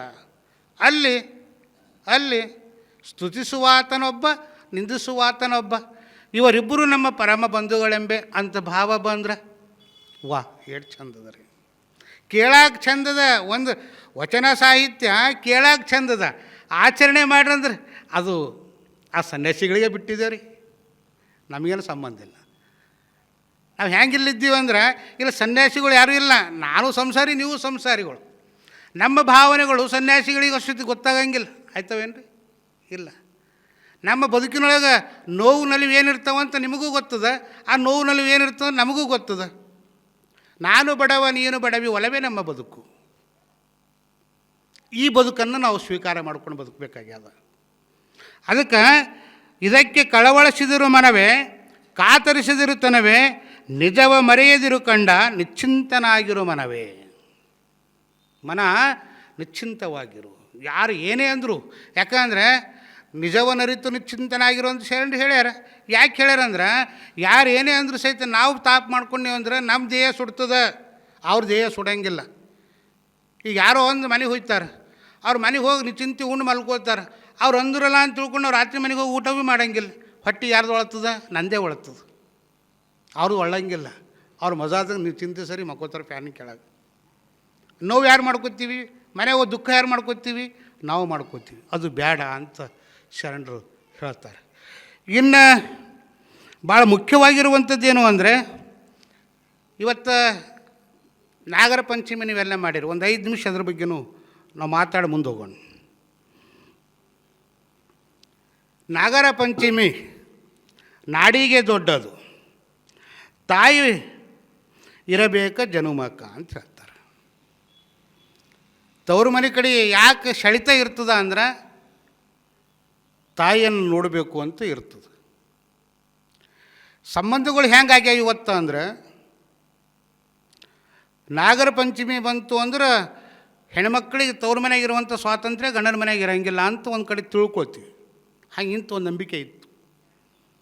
ತವ್ರ ಮನೆಗೆ ಬಂದಾಗ ನಿಶ್ಚಿಂತೆ ಅಕ್ಕ ತಂಗಿ ಇದ್ದಕ್ಕೆ 4 ಜನ ಆರಾಮಾಗಿದ್ದು ಹೋಗಬೇಕು ಅಂತ ಎಲ್ಲರೂ ಅಂತಾರೆ. ಅಣ್ಣನ ಹೇಳ್ತೀಗ ಅತ್ತಿಗೆ ಚಹಾ ಕೊಡು, ಅತ್ತಿಗೆ ನೀರು ಕೊಡು, ಅತ್ತಿಗೆ ಊಟ ಕೊಡು ಅಂತ ಕೇಳ್ತಾರೆ. ಕೈಲಾದಷ್ಟು ಕೆಲಸನೂ ಮಾಡ್ತಾರೆ, ಇಲ್ಲ ಅಂತಲ್ಲ. ಆದರೆ ಈಗಿನವ್ರಿಗೆ ಏನಾಗ್ಯದ ಅಂದ್ರೆ ಅದು ಬ್ಯಾಡ್ದಾಗ್ಯದ. ಮನೆಯೊಳಗೆ ಯಾರೂ ಬರಬೇಡ್ದು. ಮನ್ಯಾಗ ಅಡುಗೆ ಮನೆಯಾಗ ಭೋಗಣಿಗಳು ದನ್ನ ಕೆಳಗೆ ಬೀಳತ್ತು ಅಂತ ತಿಳ್ಕೊಬೇಕು. ಇನ್ನೂ ಜಲ್ದಿ ಹೊರಗೆ ಹೋಗ್ರಿ ಅಂಥೇಳಿ. ಆಕೆ ಅಣ್ಣ ಹೊರಗೆ ಹೋಗಿಂದಿರ್ತದ, ತಂಗಿ ಮನ್ಯಾಗ ಕೂಡ್ತಾಳೆ. ಈಕೆ ಸುಮ್ಮನೆ ಉಳ್ಳಕ್ಕೆ ಹಾಕಬೇಕಲ್ಲ ಅಂತ ತಿಳ್ಕೊಂಡು ಅತ್ತಿಗೆ ಏನು ಮಾಡ್ತಾಳೆ ಅಂದ್ರೆ ಕಿಸ್ ಕಳವಿರ ಕೊಟ್ಟು ಅಂತ ಹೇಳ್ತಾಳೆ. ಕಳವಿ ಕೊಟ್ಟು ಆಕೆಗೆ ಅಣ್ಣನ ಮನೆಗೆ ದುನಿದ ಕೆಲಸ ಮಾಡಿ ಬಂದಿರ್ತದೆ, 4 ದಿನ ಆರಾಮಾಗಿ ಇರಬೇಕು ಅಂತ ವಿಚಾರ ಮಾಡ್ತಾಳೆ. ಇನ್ನು ಕಳವಿ ಕೊಟ್ಟುಳಲ್ಲ ಅಂಥೇಳಿ ಅತ್ತಿಗೆ ಮಾತು ಮೀರ್ಲಿಕ್ಕೆ ಬರಲ್ಲ ಅಂತ ತಿಳ್ಕೊಂಡು ಕೊಡ್ತಾಳೆ. ಈಕೆ ಕುಟ್ಲಾಕ್ ಹಚ್ಚಿ ಆಕೆ ಆ ಕಡೆ ಮಲ್ಕೊಂಡು ಬಿಡ್ತಾಳೆ. ಹೊರಗಿಂದ ಅಣ್ಣ ಬರ್ತಾನೆ. ಅಣ್ಣ ಬರೋಣ ಆಕೆ ಧೈರ್ಯ ಬರ್ತದೆ, ನಾನು ಅಣ್ಣ ಬಂದ ಅವನ ಜೊತೆ ಹೇಳ್ಕೋಬೇಕು ಅಂತೇಳಿ. ಶಾವಕ್ಕಿ ಕುಟ್ಟಂದ್ರೆ ಶರಗಾಸಿ ಮಲಗ್ಯಾಳ, ಶಾವಕ್ಕಿ ಕುಟ್ಟಂದ್ರೆ ಶಲಗಾಸಿ ಮಲಿಗ್ಯಾಳ ಎಬುಸಣ್ಣ ನಿನ್ನ ಮಡದೀನ. ನೋಡ್ರಿ, ಆಕೆ ಹೇಳ್ತಾಳೆ, ಹೆಣ್ಣ ನಾ ಒಂದು ತಾಸೈತು ಕುಟ್ಲತ್ತೀನಿ, ಕುಟ್ಟಿ ನನ್ನ ಕೈ ಗುಳ್ಳಿ ಬಂದಾವ, ಆಕೆ ವೈನಿ ಹಾಗೆ ಮಲ್ಕೊಂಡಾಳ, ಆಕೆ ಎಬಸಣ್ಣ ಅಂತ ಹೇಳ್ದ. ತಂಗಿ ಹೇಳ್ದಳ, ಅಣ್ಣ ಏನಂದ, ಹೇಳ ನಮ್ಮ ತಂಗಿ ಯಾಕೆ ಹಚ್ಚಿದೆ ಅನ್ಬೋದಾಗಿತ್ತು. ಅನ್ಲಿಲ್ಲ ಅವ ಅಂತಾನ, ಗಿಬಿಸಿದರೆ ಅರೆನಿದ್ದಿ ಹಾರೀತ, ಗಿಬಿಸಿದರೆ ಅರೆನಿದ್ದಿ ಹಾರೀತ, ಎರಡೊಬ್ಬಿ ಮಾಡಿ ಕುಟ್ಟವ್ವ ಅಂತ ಹೇಳ್ತಾನೆ. ಎಲ್ಲಿ ಬದುಕಿನನ್ನು ನಾವು ಕಾಣ್ತಾ ಇದ್ದೀವಿ, ಎಲ್ಲಿ ಸಂಬಂಧಗಳನ್ನು ಗಟ್ಟಿಯಾಗಬೇಕು ಅನ್ನುವಂಥ ಸಂದರ್ಭದೊಳಗೆ ಎಲ್ಲಿ ಸಂಬಂಧಗಳು ಸಡಿಲಾಗ್ತಾ ಇದ್ದಾವೆ.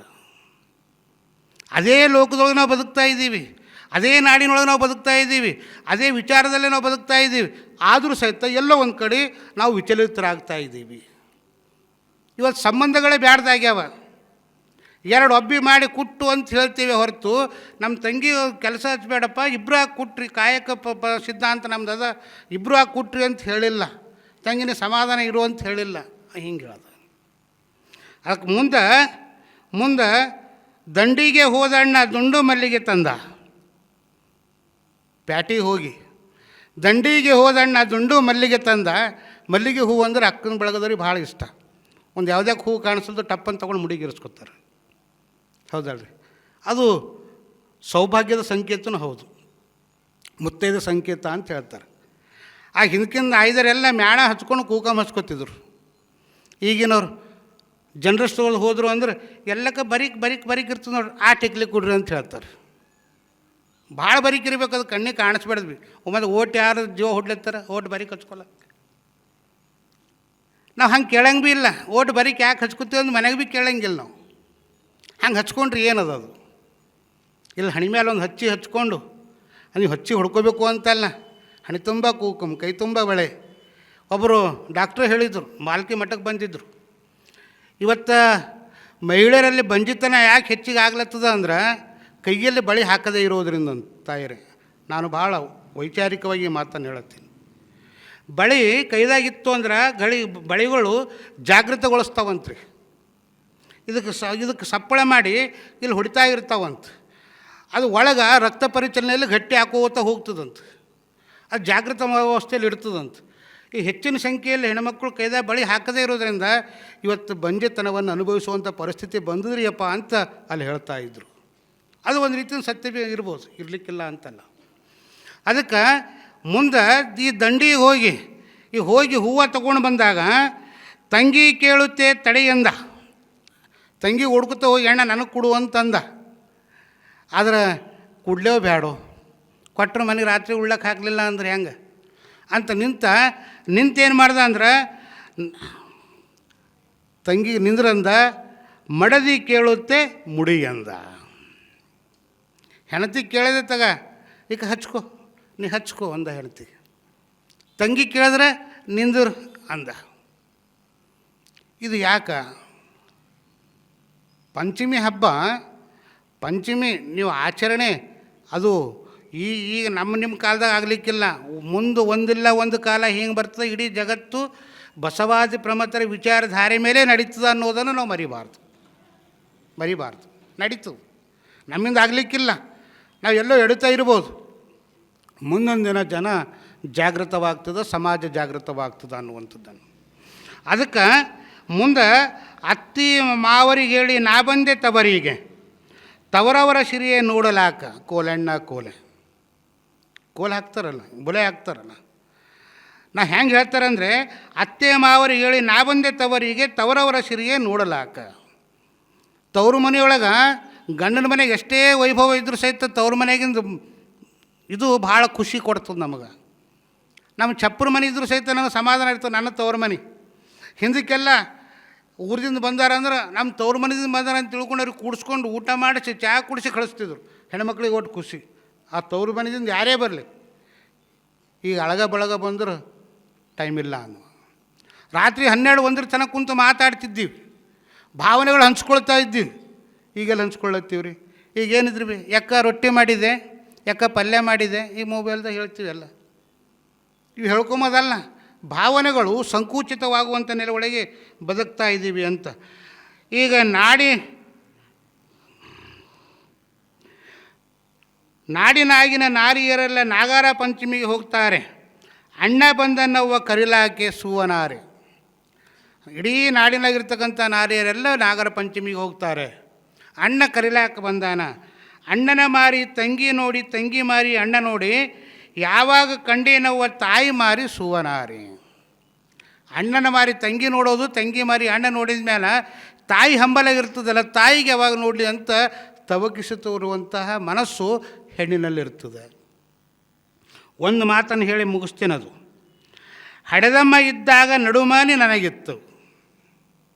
ಇದು ಎಲ್ಲರಿಗೂ ಗೊತ್ತಿರೋದೆ, ನಿಮಗೆಲ್ಲ ಹಾಡ್ತೀರಿ. ಹಡೆದಮ್ಮ ಇದ್ದಾಗ ನಡುಮಾನಿ ನನಗಿತ್ತು, ಕಡಗದ ಕೈ ಸೊಸೆ ಬೆಳೆದು ನಡುವಾಗ ತುದಿಗಟ್ಟಿ ನನಗೆ ಎರವಾಯಿತು. ಸೊಸೆ ಬಂದಮೇಲೆ ನಡುಮನೆ ಹೋಗಿ ತುದಿಗಟ್ಟಿ ಚೌಕಟ್ಟಂತೀವಲ್ಲ ಕಡೆಗೆ ಅಂತಿತ್ತು, ಅಲ್ಲಿ ಬಂದು ನನ್ನ ಪರಿಸ್ಥಿತಿ ಅಂತ. ಅಣ್ಣ ಹೆಂಡತಿಗೆ ಕಣ್ಣಿಗೆ ಒಳ್ಳೆಯವಳು. ಅಣ್ಣನ ಮುಂದೆ ಬಾ ಬಟ್ಟ, ಕೂಡು ಬಟ್ಟ, ನಿಂದ್ರ ಬಟ್ಟ ಅನ್ನೋರು. ಅಣ್ಣ ಹೊರಗೆ ಹೋದ ಅಂದ್ರೆ ಏನು ಅಂದ್ರೆ ಸುಣ್ಣದ ನೀರು ಒಲೆ ಮುಂದೆ ಇಟ್ಟುಕೊಂಡು ಎಮ್ಮಿ ಹಾಲೆಂದು ಬಡಿಸ್ಯಾಳ. ಇದು ನಾ ಹೇಳಿದ್ದಲ್ಲ, ಜನಪದರು ಹೇಳಿದ್ದು, ತಾಯಿ ಹೇಳಿದ್ದು, ಗರತಿ ಹೇಳಿದ್ದು. ಡಾಂಬಿಕ ಭಕ್ತಿ ಬೇಡ, ಡಾಂಬಿಕ ಮನಸ್ಸು ಬೇಡ. ನಾವು ಮಾಡಿ ಕೆಟ್ಟರೋ ಮನವಿಲ್ಲದೆ, ನೀಡಿ ಕೆಟ್ಟರೋ ನಿಜವಿಲ್ಲದೆ, ಮಾಡುವ ನೀಡುವ ನಿಜಗುಣ ಉಳ್ಳೊಡೆ ಕೂಡಿಕೊಂಬಿಪ್ಪ ನಮ್ಮ ಕೂಡಲ ಸಂಗಮ ದೇವ. ನಾವು ಹೆಂಗೂ ಮಾಡ್ತೀವಿ, ಮಾಡಿ ಹಾಳಾಗೋದು ಬೇಡ, ನೀಡಿ ಹಾಳಾಗೋದು ಬೇಡ. ಆ ಮಾಡುವುದರಲ್ಲಿ ನೀಡುವುದರಲ್ಲಿ ಸಂತೃಪ್ತಿ ಇತ್ತು ಅಂದರೆ ಪರಮಾತ್ಮ ನಮಗೆ ಒಲಿತಾನ ಅಂತ ಶರಣರು ಹೇಳ್ಯಾರ. ಜೀವನದೊಳಗೆ ತವ್ರ ಮನೆ ಹೆಣ್ಮಕ್ಳು ಯಾವಾಗಲೂ ಬರೋಂಗಿಲ್ಲ, ಸುಮ್ಮನೆ ಬರೋಂಗಿಲ್ಲ. ದುಃಖ ಆದಾಗ, ನೋವಾದಾಗ, ಕಷ್ಟಗಳನ್ನು ಹೆಚ್ಚಾದಾಗ ಹೇಳ್ಕೊಳ್ಬೇಕು ಅಂತ ಬರ್ತಾರೆ ಹೊರತು ನಾವು ಹ್ಯಾಂಗೆ ಕೊಡಬೇಕು ಅಂದರೆ ಭಾಳ ಶ್ರೀಮಂತ ಇದ್ದವ್ರಿಗೆ ಕೊಡಬೇಕು ಅಂತೇನಲ್ಲ. ಹೃದಯವಂತಿಕೆ ಶ್ರೀಮಂತಿಕೆ ಇದ್ದಾಗ ನಮ್ಮ ಮಕ್ಳಿಗೆ ಕೊಡಬೇಕು. 8 ಅಂತಸ್ತು ಮನೆ ಅದ, ಅಷ್ಟದ ಅಂಥೇಳಿ ಆಸ್ತಿ ನೋಡಿ ಕೊಡೋದಲ್ಲ. ಸೀತೆ ಅರಸನ ಹೆಂಡತಿ ಇದ್ದಳು, ಕಾಡಿನೊಳಗೂ ಬದುಕಿದಳು. ವಿಚಾರ ಮಾಡಬೇಕು. ಬದುಕಿಸುವಂಥ ಸಾಮರ್ಥ್ಯ ಯಾರಲ್ಲಿ ಇರ್ತದ ಅವ್ರಿಗೆ ನಮ್ಮ ಮಕ್ಕಳನ್ನು ಕೊಟ್ಟಾಗ ಬದುಕು ಹಸನ ಆಗ್ತದ ಅಂತ. ಈ ನಾಗರ ಪಂಚಮಿ ಈ ಬದುಕಿಗೆ ನಮ್ಮೆಲ್ಲರಿಗೂ ಪ್ರೇರಕ ಶಕ್ತಿ ಆಗಲಿ. ಬಸವಾದಿ ಶರಣರು ಆ ಒಂದು ಸಂಕಲ್ಪವನ್ನು ನಮ್ಮೆಲ್ಲರಿಗೂ ನೀಡಲಿ ಅಂತ ಈ ಸಂದರ್ಭದಲ್ಲಿ ಹಾರೈಸಿ, ಇನ್ನು ನಮ್ಮ ಇದ್ರ ಕಡೆ ಬರೋಣ. ಹೌದಲ್ರಿ ಏನಾರು ನಿನ್ನ ಏನು ಹೇಳ್ಕೊತಾ ಇದ್ದೀವಿ ರೀ? ನಿನ್ನ ಎಲ್ಲಿ ಚೆನ್ನಾಗಿ ಬಂದಿತ್ತು ಏನು ರೇಕೋರ? ಸತ್ಸಂಗದ ಬಗ್ಗೆ ಹೇಳ್ಕೋತಾ ಬಂದಿ. ನೋಡಿರಿ, ಜೀವನದೊಳಗೆ ಸತ್ಸಂಗ ಅನ್ನುವಂಥದ್ದನ್ನು ನಾವು ತಿಳ್ಕೊಂಡೇ ಹೊಂಟಿವಿ. ಜಗತ್ತಿನ ಇತಿಹಾಸದೊಳಗೆ ಈ ರೈಲ್ವೆ ಪಟ್ರಿ ಅದ, ಈ ಕಡೊಂದು ಅದ, ಈ ಕಡೊಂದು ಅದ, ಇದು ಒಂದದ, ಇದು ಒಂದದ. ಅದು ಎರಡು ಸರಿ ಇದ್ದರೆ ಹೋಗ್ತದೆ. ಯಾವ ರೀತಿಯಾಗಿ ಸರಿ ಇದ್ದರೆ ಹೋಗ್ತದೋ ಜೀವನದೊಳಗೆ ಒಳ್ಳೆಯವರು ಅದಾರ, ಕೆಟ್ಟವರು ಅದಾರ. ಆ ಒಳ್ಳೆಯವ್ರ ಜೊತೆ ಕೂಡಬೇಕಾ ಬೇಡ ಅನ್ನೋದ್ರ ಬಗ್ಗೆ ಆಲೋಚನೆ ಮಾಡುವಂಥದ್ದು. ಒಳ್ಳೆಯವ್ರ ಜೊತೆ ಹೋದಿವಂತಂದ್ರೆ ಸರಿಯಾದ ಮಾರ್ಗದೊಳಗೆ, ಅದಕ್ಕೆ ಹೇಳ್ತಾರಲ್ಲ, ಕ್ವಾಣನಿಗೆ 3 ದಾರಿ, ಜಾಣನಿಗೆ 2 ದಾರಿ, ಜಾಣನಿಗೆ 3 ದಾರಿ ಅಂತ ಹೇಳ್ತಾರೆ. ಯಾರು ಪರಿಜ್ಞಾನ ಇಟ್ಕೊಂಡು ಬದುಕ್ತಾನೋ, ಯಾರು ಹೃದಯ ವೈಶಾಲ್ಯತೆ ಇಟ್ಕೊಂಡು ಬರ್ತಾನೋ ಬದುಕ್ತಾನೋ ಅವನಿಗೆ 3 ಹಾದಿ ಇರ್ತಾವ ಅಂತ ಹೇಳ್ತಾರೆ. ಇಲ್ಲಿ ಅಸ್ಥಿರಂ ಜೀವಿತ ಲೋಕೆ, ಈ ಜಗತ್ತು ನಾವು ಅಸ್ಥಿರವಾಗಿರುವಂಥವ್ರು ಅಂತ ಹೇಳ್ತಾರೆ ಮಹಾತ್ಮರು. ಅಸ್ಥಿರ ಜೀವಿತ ಲೋಕೆ, ನಾವು ಈ ಜೀವನವನ್ನು ಮಾಡುವಂಥವ್ರು. ನಮ್ಮ ಮುತ್ತೆ, ನಮ್ಮ ತಾತ ಇವರೆಲ್ಲರೂ ಹೋಗ್ಯಾರ. ನಾ ಇರ್ಲಿಕ್ಕೆ 2-3 ಹೆಸರು ಗೊತ್ತದ, ಉಳಿದವ್ರು ಯಾವುದು ನಮಗೆ ಗೊತ್ತಿಲ್ಲ. ಅವರೆಲ್ಲರೂ ಹೋಗ್ಯಾರ. ನಾವು ಹಾಗೆ ಹೋಗೋರೆ ಇರೋರಲ್ಲ. ಅದಕ್ಕೆ ಅಸ್ಥಿರಂ ಧನ ಯೌವನ, ಅಸ್ಥಿರ ಧನ ಯೌವನ, ಅಸ್ಥಿರ ಪುತ್ರಧಾರಾಚ್ಯ. ನೋಡ್ರಿ ಎಷ್ಟು ಚಂದ ಅದ್ಭುತವಾಗಿರುವಂಥ 3 ಸಾಲಿನ ಮಾತು. ಏನು? ಒಂದು ಅಸ್ಥಿರಂ ಜೀವಿತ ಲೋಕೆ, ಜೀವಿಸುವಂಥ ಪ್ರತಿಯೊಂದು ಜೀವರಾಶಿಗಳು ಸಹಿತ ಕೊನೆಯದ ಅನ್ನುವಂಥದ್ದು ಒಂದಿತ್ತು ಮಾತು. ಎರಡನೇ ಮಾತು ಯಾವುದು ಅಂದರೆ ಅಸ್ಥಿರಂ ಧನ ಯೌವನಂ. ನಮ್ಮಲ್ಲಿ ನಾವು ಹಿಂಗೆ ತಿಳ್ಕೊಳ್ತೀವಿ, ನಾ ಗಳಿಸ್ಲತ್ತೀನಿ ಅಂತಂದ್ರೆ ನಾ ಭಾಳ ದೊಡ್ಡವ ಅಂತ ತಿಳ್ಕೊಳ್ತೀವಿ. ದೊಡ್ಡವಲ್ಲ.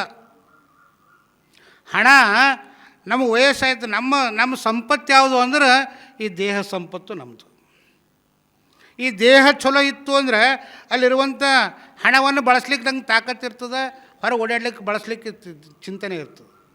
ಅದು ಮುಟ್ಲಿಕ್ಕೆ ನಮ್ಮಲ್ಲಿ ತಾಕತ್ತಿಲ್ಲ ಅಂದರೆ, ನಂಗೆ ದೇಹ ನಂಗೆ ಸಾಥ್ ಕೊಡಲಿಲ್ಲ ಅಂದರೆ ಎದಕ್ಕೆ ಬರ್ತದೆ ಹಣ? ಅದು ಬರೋಂಗೇ ಇಲ್ಲ. ಅದಕ್ಕೆ ಈ ಯೌವನ ಎಷ್ಟು ದಿನ ಇರ್ತದೆ? ಯೌವನ ಎಷ್ಟು ದಿನ ಇರ್ತದೆ? ಇದು ಸಹಿತ ಕೆಲಸಕ್ಕೆ ಬರಲಾರ್ದಂಥ ಮಾತು. ಮುಂದೆ ಹೇಳ್ತಾರೆ ಅಸ್ಥಿರ ಪುತ್ರಧಾರಚ್ಛ. ಮಕ್ಕಳು ಮೊಮ್ಮಕ್ಕಳೆಲ್ಲ ನಂದು ನಂದು ನಂದು ಅಂತ ನಾವು ತಿಳ್ಕೊಂಡೇನು ಬದುಕ್ತೀವಲ್ಲ, ನಾವು ಎಲ್ಲ ಮಕ್ಕಳಿಗಾಗೆ ಮಾಡ್ತೀವಿ. ಮಜಾದ ನಾವೆಲ್ಲ ಮಕ್ಕಳಿಗಾಗೆ ಮಾಡ್ತೀವಿ. ಮುಂಜಾನೆ 8ಕ್ಕೆ ನಾವು ಹೊರಗೆ ಆಗ್ತೀವಿ, ರಾತ್ರಿ 11 ತನಕ ದುಡಿತೀವಿ, ಗಳಿಕೆ ಮಾಡ್ಕೊಂಡು ಬರ್ತೀವಿ. ಸಮಯ ಮತ್ತು ಮನೆಯಾಗಿರುವಂಥ ಮಕ್ಕಳಿಗೆ, ಹೆಂಡ್ರಿಗೆ, ತಾಯಿ ತಂದೆ, ಅಣ್ಣ ತಮಗೆ ಟೈಮ್ ಕೊಡಲಾರ್ದಂಗೆ ದುಡಿತೀವಿ. ದುಡಿದು ಕೊನೆಗೆ ಏನಾಗ್ತದೆ ರೀ? ನಂಬಲ್ಲೊಬ್ರು ಹಿಂಗೆ ಆಗಿತ್ತು. ನಾವು ಊರ ಹೆಸರು ಹೇಳಲ್ಲ, ನಿಮಗೆ ಪೇಪರ್ದಾಗ ಅದು ಓದಿರ್ಬೇಕು. ಒಬ್ಬ ಕುಡುಕ್ ಮಗ, ಇದು 5 ವರ್ಷ ಕೆಳಗಾಗಿದ್ದು ಮಾತು. ಕುಡುಕ್ ಮಗ ಅವ್ರ ತಂದೆ ಯಾರ್ಯಾಕೆ ಲಿಂಗಕ್ಕಾಗಲ್ಲ, ಹೋಗಿ ಗಾರಿ ಹೊಡಿತಿದ್ದಾರೆ. ಗಾರಿ ಹೊಡೆದ್ರೆ 1,000 1,500 ರೂಪಾಯಿ ಪಾಪ ನೀವು ಕೊಡ್ತಿದ್ದು. ವಯಸ್ಸಾಗಿದ್ದು ಮುದುಕಿದ್ದವ. ಅದು ನೋಡಬೇಕು, ಅಪ್ಪನ ಬಲ್ಲಿ ಕಸ್ಕೋಬೇಕು, ಹೋಗಿ ಸರಿ ಕುಡಿಬೇಕು. ಅವತ್ತು ಹಾಗೆ ಮುಗಿಸ್ಕೊಂಡು ಹೊಂಟಾನ ಮಾದೇನ ಗುಡಿ ಬಲ್ಲಿ. ಹೊಂಟ್ರೆ ಅವನಿಗೆ ಆ ಮಗ ಹಿಡ್ದಾನಲ್ಲೇ, ರೊಕ್ಕ ಕೊಡು ಅಂತೇಳಿ. ರೊಕ್ಕ ಕೊಡು ಅಂತ ಹೇಳಿದ್ರೆ ಇವ ಮತ್ತೆ ಕೊಂಡು ಹಾಳಾಯ್ತಾನ ಅಂತ ತಿಳ್ಕೊಂಡು ಕೊಡಲ್ಲ ಅಂದಾನ. ಅವನ ಕೈದಾಗ ಗುದುಳಿ ಇತ್ತು, ಆ ಗುದುಳಿದಿಂದ ತಂದೆಗೆ ಅಲ್ಲೇ ಕುಕ್ಕೊಲೇಕೇನು. ಇದನ್ನು ಕತೆ ಹೇಳತ್ತಿಲ್ಲ, ನೈಜ ಘಟನೆ. ಪೇಪರ್ದಾಗ ನೀವೆಲ್ಲ ಓದಿರಿ, ಊರ ಹೆಸರು ಹೇಳಲ್ಲ ನಾನು. ನಾವು ಯಾವ ಮಟ್ಟಕ್ಕೆ ಬಂದು ಇಳಿದೀವಿ. 4 ದಿವಸ ಕೆಳಗೆ ಪೇಪರ್ದಲ್ಲಿ ಒಂದು ನ್ಯೂಸ್ ಬಂದಿತ್ತು, ಹೆಂಡತಿ ಡಾಟಾ ಕೊಡೋದು ಕಡೆಯಿಂದ ಗಂಡ ಹೊಡೆದ ಅಂಥೇಳಿ. ನೋಡಿರಿ, ಮೊಬೈಲ್ ಡಾಟಾ ಕೊಡೋದು ಕಡೆಯಿಂದ ಹೊಡೆದ್ರು ಅವರು. ನಾವು ಎಲ್ಲ ಎದ್ರ ಬಗ್ಗೆ ನಾವು ಆಲೋಚನೆ ಮಾಡಿಕೊಂಡು ಕಿರಿಕಿರಿ ಮಾಡ್ಕೋತೀವಿ. ನಾವು ಯಾರಿಗಾಗಿ ದುಡಿತೀವಿ ಮೊದಲು ನನ್ನ ಬಗ್ಗೆ ನಾನು ಆಲೋಚನೆ ಮಾಡಬೇಕಲ್ಲ. ನಾನು ಚಲೋ ಇದ್ದರೆ ಜಗತ್ತು ಚಲೋ ಅನ್ನೋದು ಪರಿಕಲ್ಪನೆ ನಮ್ಮಲ್ಲಿ ಮೂಡಬೇಕು. ಅನ್ನವು ತನ್ನಲ್ಲಿರುವ ತನಕ ಎಲ್ಲರೂ ನನ್ನವರನ್ನುವರು, ಅನ್ನವು ತೀರಿದ ಮರುದಿನವೇ ನನ್ನವರೆನ್ನುವರು ಯಾರಿಲ್ಲ. ಇದು ತಿಳ್ಕೊಂಡು ಬದುಕಬೇಕು. ಮಕ್ಕಳಿಗೆ ಸಂಪತ್ತು ಮಾಡಿಡೋದು ಮುಖ್ಯ ಅಲ್ಲ, ಬ್ಯಾಡ್ದಂತೂ ಅಲ್ಲ. ಮಾನಸಿಕ ದೂರ ಇಡಬೇಕು. ಸೈಕಲ್ ಡಿಸ್ಟೆನ್ಸ್ ಅಂತಾರಲ್ಲ, ಸೈಕಲ್ ಡಿಸ್ಟೆನ್ಸ್ ಇರಬೇಕು. ಮಕ್ಕಳಿಗೆ ಸಂಪತ್ತಾಗಿ ಬೆಳೆಸುವಂಥದ್ದನ್ನು ಮಾಡಬೇಕು. ಅವ್ರ ಕಡೆ ಲಕ್ಷ್ಯವನ್ನು ಕೊಡುವಂಥ ಕೆಲಸವನ್ನು ಆಗಬೇಕು. ಇದು ಯಾರೂ ನಿನ್ನ ಜೊತೆ ಶಾಶ್ವತ ಅಲ್ಲ ಅಂತ ಅವ್ರು ಹೇಳ್ತಾರೆ. ಅದು ಶಾಶ್ವತವಾಗಿರುವಂಥದ್ದು ಯಾವುದು ಬೇಕಲ್ಲ. ಇದು ನಮ್ಮ ಈ ಶರೀರ ಶಾಶ್ವತ ಅಲ್ಲ, ಮತ್ತೊಂದು ಹಣ ಶಾಶ್ವತ ಅಲ್ಲ, ಯೌವನ ಶಾಶ್ವತ ಅಲ್ಲ, ಮಕ್ಕಳು ಮರುಗಳು ಎಲ್ಲ ಸಂಸಾರ ಶಾಶ್ವತ ಅಲ್ಲ. ಶಾಶ್ವತವಾಗಿರುವಂಥದ್ದು ಯಾವುದು ಅಂದರೆ ಧರ್ಮ ಕೀರ್ತಿ ದ್ವಯ ಸ್ಥಿರಂ ಶಾಶ್ವತಃ. ಜಗತ್ತಿನೊಳಗೆ ಶಾಶ್ವತವಾಗಿ ಉಳಿದು ಬಂದಿರುವಂಥದ್ದು ಯಾವುದು ಅಂದರೆ ಒಂದು ಧರ್ಮ, ಸಕಲ ಜೀವಾತ್ಮರ ಲೇಸನ್ನು ಬಯಸುವುದೇ ಧರ್ಮ ಒಂದು. ಇನ್ನೊಂದು ಕೀರ್ತಿ ಒಂದು. ಕೀರ್ತಿ ಅಂದರೆ ಶರಣರು ನಾವು ನೆನೆಸ್ಲತ್ತೀವಲ್ಲ, ಅದೇ ಕೀರ್ತಿ. ನಾವು ಇದ್ದಾಗ ನಾವು ಹುಟ್ಟಿನಾಗ ಜಗತ್ತು ನಗ್ತದೆ, ನಾವು ಸತ್ತಾಗ ನಕ್ಕೋತಾ ಹೋಗಬೇಕು, ಜಗತ್ತು ಅಳ್ತಾ ಇರಬೇಕು. ನಾವು ನೋಡಂಗೆ ಇಲ್ಲ ಅವಾಗ. ಹಂಗೆ ಬದುಕಬೇಕು. ನಾವು ಹುಟ್ಟಿನಾಗ ಜಗತ್ತು ನಗ್ತದ, ಸಂಬಂಧಿಕರು ನಗ್ತಾರೆ, ಮಗ ಹುಟ್ಟ್ಯಾಳ ಅಂತ ನಗ್ತಾರೆ. ನಾವು ಅಳ್ತೀವಿ. ಅಳ್ಳಿಲ್ಲ ಅಂದರೆ ಹೊಡಿತಾರೆ, ಡಾಕ್ಟ್ರ್ ಹೊಡಿತಾನೆ, ಹೊಡೆದು ಅಳಿಸ್ತಾರೆ ಹುಟ್ಟಿನಾಗ. ಅಳ್ಳಿಲ್ಲ ಅಂದರೆ ಬೀದರ್ ಕೊಯ್ರಿ, ಹೈದ್ರಾಬಾದ್ ಕೊಯ್ರಿ ಅಂತಾರೆ. ಅಲ್ಲೂ ಅಳಲಿಲ್ಲ ಅಂದರೆ ಮಣ್ಣಾಗ ಹಾಕ್ರಿ ಅಂತಾರೆ. ಹುಟ್ಟಿನಾಗ ಅಳಲೇಬೇಕು, ಕೂಸು ಅಂತ ಒಂದು ಇದು ಪದ್ಧತಿ. ಹಂಗೆ ಹುಟ್ಟಿನಾಗ ನಾವು ಅಳ್ತೀವಿ, ಸತ್ತಾಗ ಸಮಾಜ ಅಳಬೇಕು. ಹಂಗೆ ಬದುಕಬೇಕು ಅಂತ ಶರಣರು ಹೇಳಿದರು. ಈ ಸತ್ಸಂಗ ನಮಗೆ ಏನನ್ನು ಕಲಿಸ್ಕೊಡ್ತದೆ ಅಂದರೆ ಈ ಸದ್ಗುಣಗಳನ್ನು ಕೂಡಿದ ಸಂಬಂಧವೇ ಶ್ರೇಷ್ಠ ಸಂಪತ್ತು. ಸದ್ಗುಣ, ಒಳ್ಳೆಯ ಗುಣ. ಒಳ್ಳೆಯ ಗುಣ ಅಂತಂದಮೇಲೆ ಎಂಥ ಗುಣ ಇರಬೇಕು ರೀ? ವಿನಯಶೀಲರಾಗಿರಬೇಕು, ಕಿಂಕರತೆಯಿಂದಿರಬೇಕು, ಸಹೋದರತ್ವ ಭಾವನೆಯನ್ನು ಬೆಳೆಸ್ಕೊಳ್ಬೇಕು, ಇವರು ನಮ್ಮವರು ಅನ್ನುವಂತಹ ಪರಿಕಲ್ಪನೆಯಲ್ಲಿ ಬದುಕಬೇಕು, ಎದುರು ಬಂದವರಿಗೆ ಪ್ರೀತಿಯಿಂದ ಮಾತಾಡಿಸ್ಬೇಕು. ನೀವು 5 ಇಟ್ಕೊಂಡ್ರೆ ಸಾಕು, ಬೇರೆದೇನೂ ಅಲ್ಲ. ಅದಕ್ಕೆ ಭಾಳ ಒಂದು ಮಾತು ಇಲ್ಲಿ ಹೇಳ್ತೀನಿ. ಒಬ್ಬ ಕಳ್ಳ ಒಬ್ಬ ರಾಜನ ಮನೆ ದರೋಡೆ ಮಾಡ್ಲಿಕ್ಕೆ ಹೋಗ್ತಾನೆ. ದರೋಡೆ ಮಾಡ್ಲಿಕ್ಕೆ ಹೋಗಬೇಕು ಅಂತಂದು ಹೋಗ್ತಾನೆ. ಅವ್ರು ರಾಜ ರಾಣಿ ಇಬ್ಬರು ವಯಸ್ಸಾಗಿನವ್ರು ಇರ್ತಾರೆ. ವಯಸ್ಸಾದ್ಮೇಲೆ ಅವ್ರು ಮಾತಾಡ್ತಾ ಇರ್ತಾರೆ. ಅಲ್ರಿ, ನಮ್ಮದು ವಯಸ್ಸಾಗ್ಯದ, ನಮ್ಮ ಮಕ್ಕಳಿಲ್ಲ, ಈ ನಾಳೆಗೆ ಈ ರಾಜ್ಯ ಯಾರಿಗೆ ಕೊಡೋದು? ಈ ರಾಜಭಾರ ಯಾರು ನೋಡ್ಕೊಳ್ಳೋರು? ಇದಕ್ಕೊಂದು ವಾರಸ್ದಾರ ಬೇಕಲ್ಲ ಅಂತ ಹೆಣ್ತಿ ಅಂತ ಅವ ಮುಂದೆ ಹೋಗಬೇಕು ಅಂತಾನ ಹಿಂದೆ ನಿಂದಿರ್ತಾನವ. ಅಂದೇನು ಮಾಡ್ತಾನೆ ಅಂದರೆ ಕೇಳ್ತಾನೆ. ಕೇಳಿ, ಇಲ್ಲ ನಾಳೆಗಲ್ಲಿ ನಮ್ಮ ಗುರುಕುಲದ ಋಷಿಗಳದಾರಲ್ಲ, ಆ ಮಹಾತ್ಮರ ಬಲ್ಲಿ ಹೋಗಿ ಅವ್ರಿಗೆ ಕೇಳಿ ಯಾರಿಗೆ ಕೊಡ್ತಾರೋ ಅವ್ರಿಗೆ ತಂದಿಲ್ಲಿ ಪಟ್ಟಾಧಿಕಾರ ಮಾಡರಿ ಅಂತ ಹೇಳ್ತಾನೆ. ಅವನ ತಲೆಗೆ ಏನು ಬರ್ತದೆ? ಆ ಋಷಿ ಬಲ್ಲಿ ಯಾರಿಗೂ ಗೊತ್ತಿಲ್ಲ ಇದು. ಆ ಋಷಿ ಬಲ್ಲಿ ಹೋಗಿ ನಾನು ಇಂಥ ಅಂದ್ರೆ ಇಡೀ ರಾಜ್ಯ ಯಾರ್ದಾಯ್ತದ? ನಂದೇ ಆಯ್ತದ. ಇಟ್ಟಿಟ್ಟು ಯಾಕೆ ಒಯ್ಲಿ ಅಂತ ತಿಳ್ಕೊಂಡು ಅವ ರಾತ್ರೋರಾತ್ರಿ ಹಾಗೆ ಅದೇ ಕಾಲಲ್ಲಿ ಹೊರಗೆ ಬರ್ತಾನೆ. ನಸ್ಕಿನ ಜಾವ ಇರ್ತದೆ. ನಸ್ಕಿನ ಜಾವದಲ್ಲಿ ಗುರುಗಳಿಗೆ ಬರ್ತಾನಲ್ಲಿ, ಗುರುಗಳೇ ನಾನು ನಿಮ್ಮ ಆಶ್ರಮದಲ್ಲಿ ಇರಬೇಕಂತೀನಿ. ಇರುವಪ್ಪ, ಒಂದು 100 ಜನ ಒಟ್ಟುಗಳದಾರ, ಅವ್ರು ಸರಿ ನೀನು ಇರು ಅಂತ ಹೇಳಿದ್ರು ಗುರುಗಳು. ಹೋಗಿ ಉಳ್ದ. ನಿದ್ದೆ ಹತ್ತದೇನ್ರಿ? ನಿಮ್ಮ ನಾಳೆಗೆ ಯಾವ್ದಾರ ಊರಿಗೆ ಹೋದಿತ್ತು, ಬೆಳಗನ ನಿದ್ದೆ ಹತ್ತದೆ. 4 ಪೈಕಿ ಎಚ್ಚರಿಕೆ ಆಯ್ತದೆ ನಮಗೆ. ದೋಣಿ ಆಗ್ಯದ, ತೀನಿ ಆಗ್ಯದ, ಚಾರಿ ಆಗ್ಯದ, ಅಟ್ಟೆ ಅಂತೀವಿ. ಅವ್ರಿಗೆ ಬೆಳಗನ ನಿದ್ದೆ ಹತ್ತಲಿಲ್ಲ. ಯಾಕೆ? ಯಾವಾಗ ರಾಜ ಬರ್ತಾನೋ, ನನಗೆ ಯಾವಾಗ ಕರ್ಕೊಂಡು ಹೋಯ್ತಾನೋ ಅಂತ ಅವ್ನು ತಲೆಯಾಗ. ರಾಜ ಬಂದ, ಇದು ಇವನಿಗೆ ಗೊತ್ತಿತ್ತು, ಬೇರೆಯವ್ರಿಗೆ ಯಾರಿಗೂ ಗೊತ್ತಿರಲಿಲ್ಲ. ರಾಜ ಬಂದ, ನೋಡ್ದ ಇವ. ನೋಡಿ ಎಲ್ಲರಿಗೆ ನಿಂದಿರಿದ್ರು. ಗುರುಗಳಂದರು, ಮಹಾಪ್ರಭುಗಳೇ ನೀವು ಹೇಳ್ಕೊಳ್ದು ನಾನೇ ಬರ್ತಿದ್ದ ಅಲ್ಲ ಅಲ್ಲಿಗೆ, ರಾಜಾಸ್ಥಾನಕ್ಕೆ ನಾನೇ ಬರ್ತಿದ್ದ ಅಂದರು.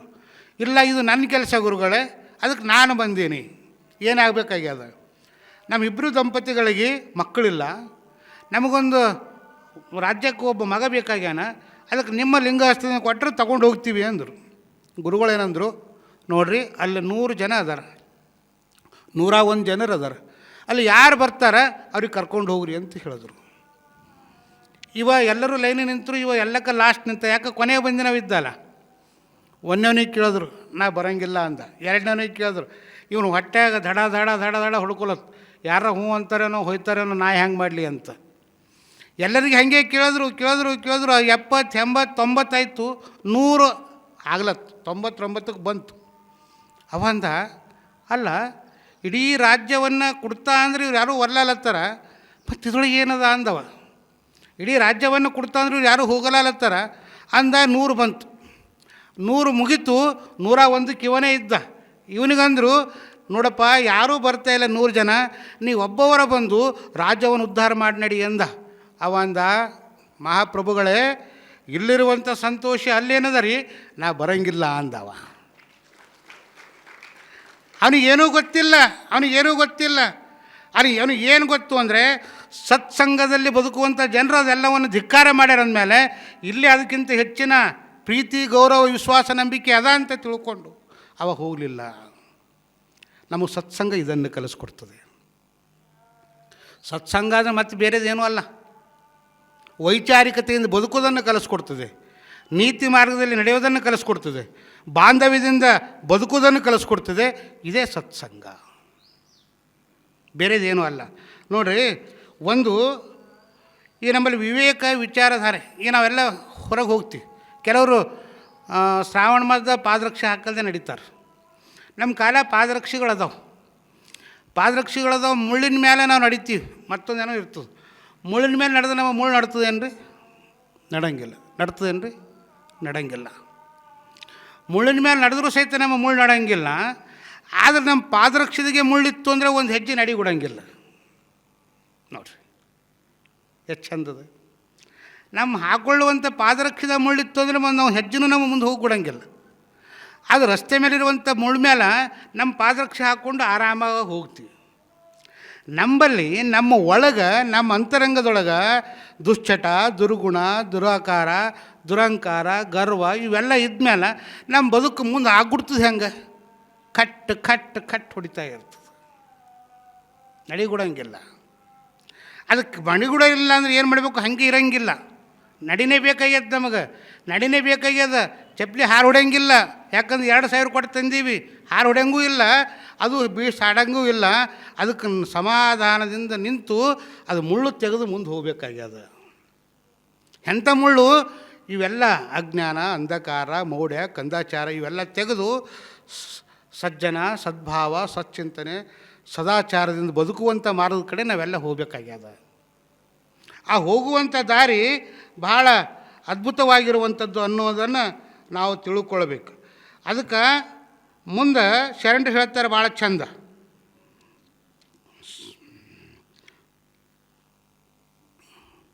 ಸಮಯ ಏಳಾಗ್ಯದ. ಚಂದ ಹೇಳ್ತಾರೆ. ಚಂದ ಏನು ಹೇಳ್ತಾರೆ ಅಂತಂದ್ರೆ, ನಾಳೆ ಸಾಯಂಕಾಲ 6 ಗಂಟೆ ನಾವೆಲ್ಲ ಇಲ್ಲಿರ್ಬೇಕು ರೀ. ಒಂದು ಖುಷಿ ಏನಂದ್ರೆ, ತಾಯಂದಿರು ಇವತ್ತು ಪಂಚಮಿ ಬುಲೆ ಹಾಕೋದು ಬಿಟ್ಟು ಇಲ್ಲಿ ಬಂದಿರಲ್ಲ, ನಿಮಗೊಂದು ಶತಕೋಟಿ ಶರಣಾರ್ಥಿಗಳನ್ನು ಸಲ್ಲಿಸ್ತೀವಿ. ನಾವು ಬಂದಾಗ ಅಜ್ಜಿ ಒಬ್ಬಾಕಿನಲ್ಲಿ ಕುರ್ಜಿ ಮೇಲೆ ಕುಂತಾರಲ್ಲ, ಅವ್ರು ಒಬ್ಬರೇ ಇದ್ದರು. ಅಣ್ಣನ ಬಳಗ ಫುಲ್ ಇತ್ತು. ಅವರು ನಿಮ್ಮ ಸರಿ ಕಾಂಪಿಟೇಷನ್. ಇವತ್ತು ಅವ್ರ ಹಬ್ಬ ಅದ, ಅವ್ರು ಬರಲ್ಲ. ಅವ್ರಿಗೆ ಕೊಟ್ಟು ನಾವು ಇರೋರಂತ ಇವತ್ತು ಹೆಚ್ಚಿಗೆ ಸಂಖ್ಯೆಯಲ್ಲಿ ಅಣ್ಣವರು ಬಂದಾರ. ಅದಕ್ಕೆ ಅವ್ರಿಗೆ ನಾವೇನು ಕಮ್ಮ ಅಂತ ತಿಳ್ಕೊಂಡು ನೀವು ಬಂದಿರಲ್ಲ, ನಿಮ್ಮೆಲ್ಲರಿಗೂ ಅನಂತ ಶರಣಾರ್ಥಿಗಳನ್ನು ಸಲ್ಲಿಸ್ತಾ, ನಾಳೆ ಇದನ್ನು ಕುರಿತು ಯಾವುದು ಭೂಷಣ? ಗುಣಗಳೇ ಭೂಷಣವಲ್ಲದೆ ಸರ್ವಕ್ಕೂ ಗುಣಭೂಷಣ ಅಲ್ಲ, ಗುಣವೇ ಭೂಷಣ ಅಂತ ಹೇಳ್ತಾರೆ. ಮತ್ತು ಯಾವುದು ಭೂಷಣ ಅಲ್ಲ ಅನ್ನೋದನ್ನು ನಾಳೆ ದಿವಸ ತಿಳ್ಕೊಳ್ಬೇಕು ಅಂದರೆ ನಾವೆಲ್ಲ 6 ಗಂಟೆಗೆ ಇಲ್ಲಿ ಸೇರೋಣ ಅಂತ ಹೇಳ್ತಾ ನಾನು ಮಾತನ್ನು ಮುಗಿಸ್ತೀನಿ. ಸರ್ವರಿಗೂ ಶರಣ.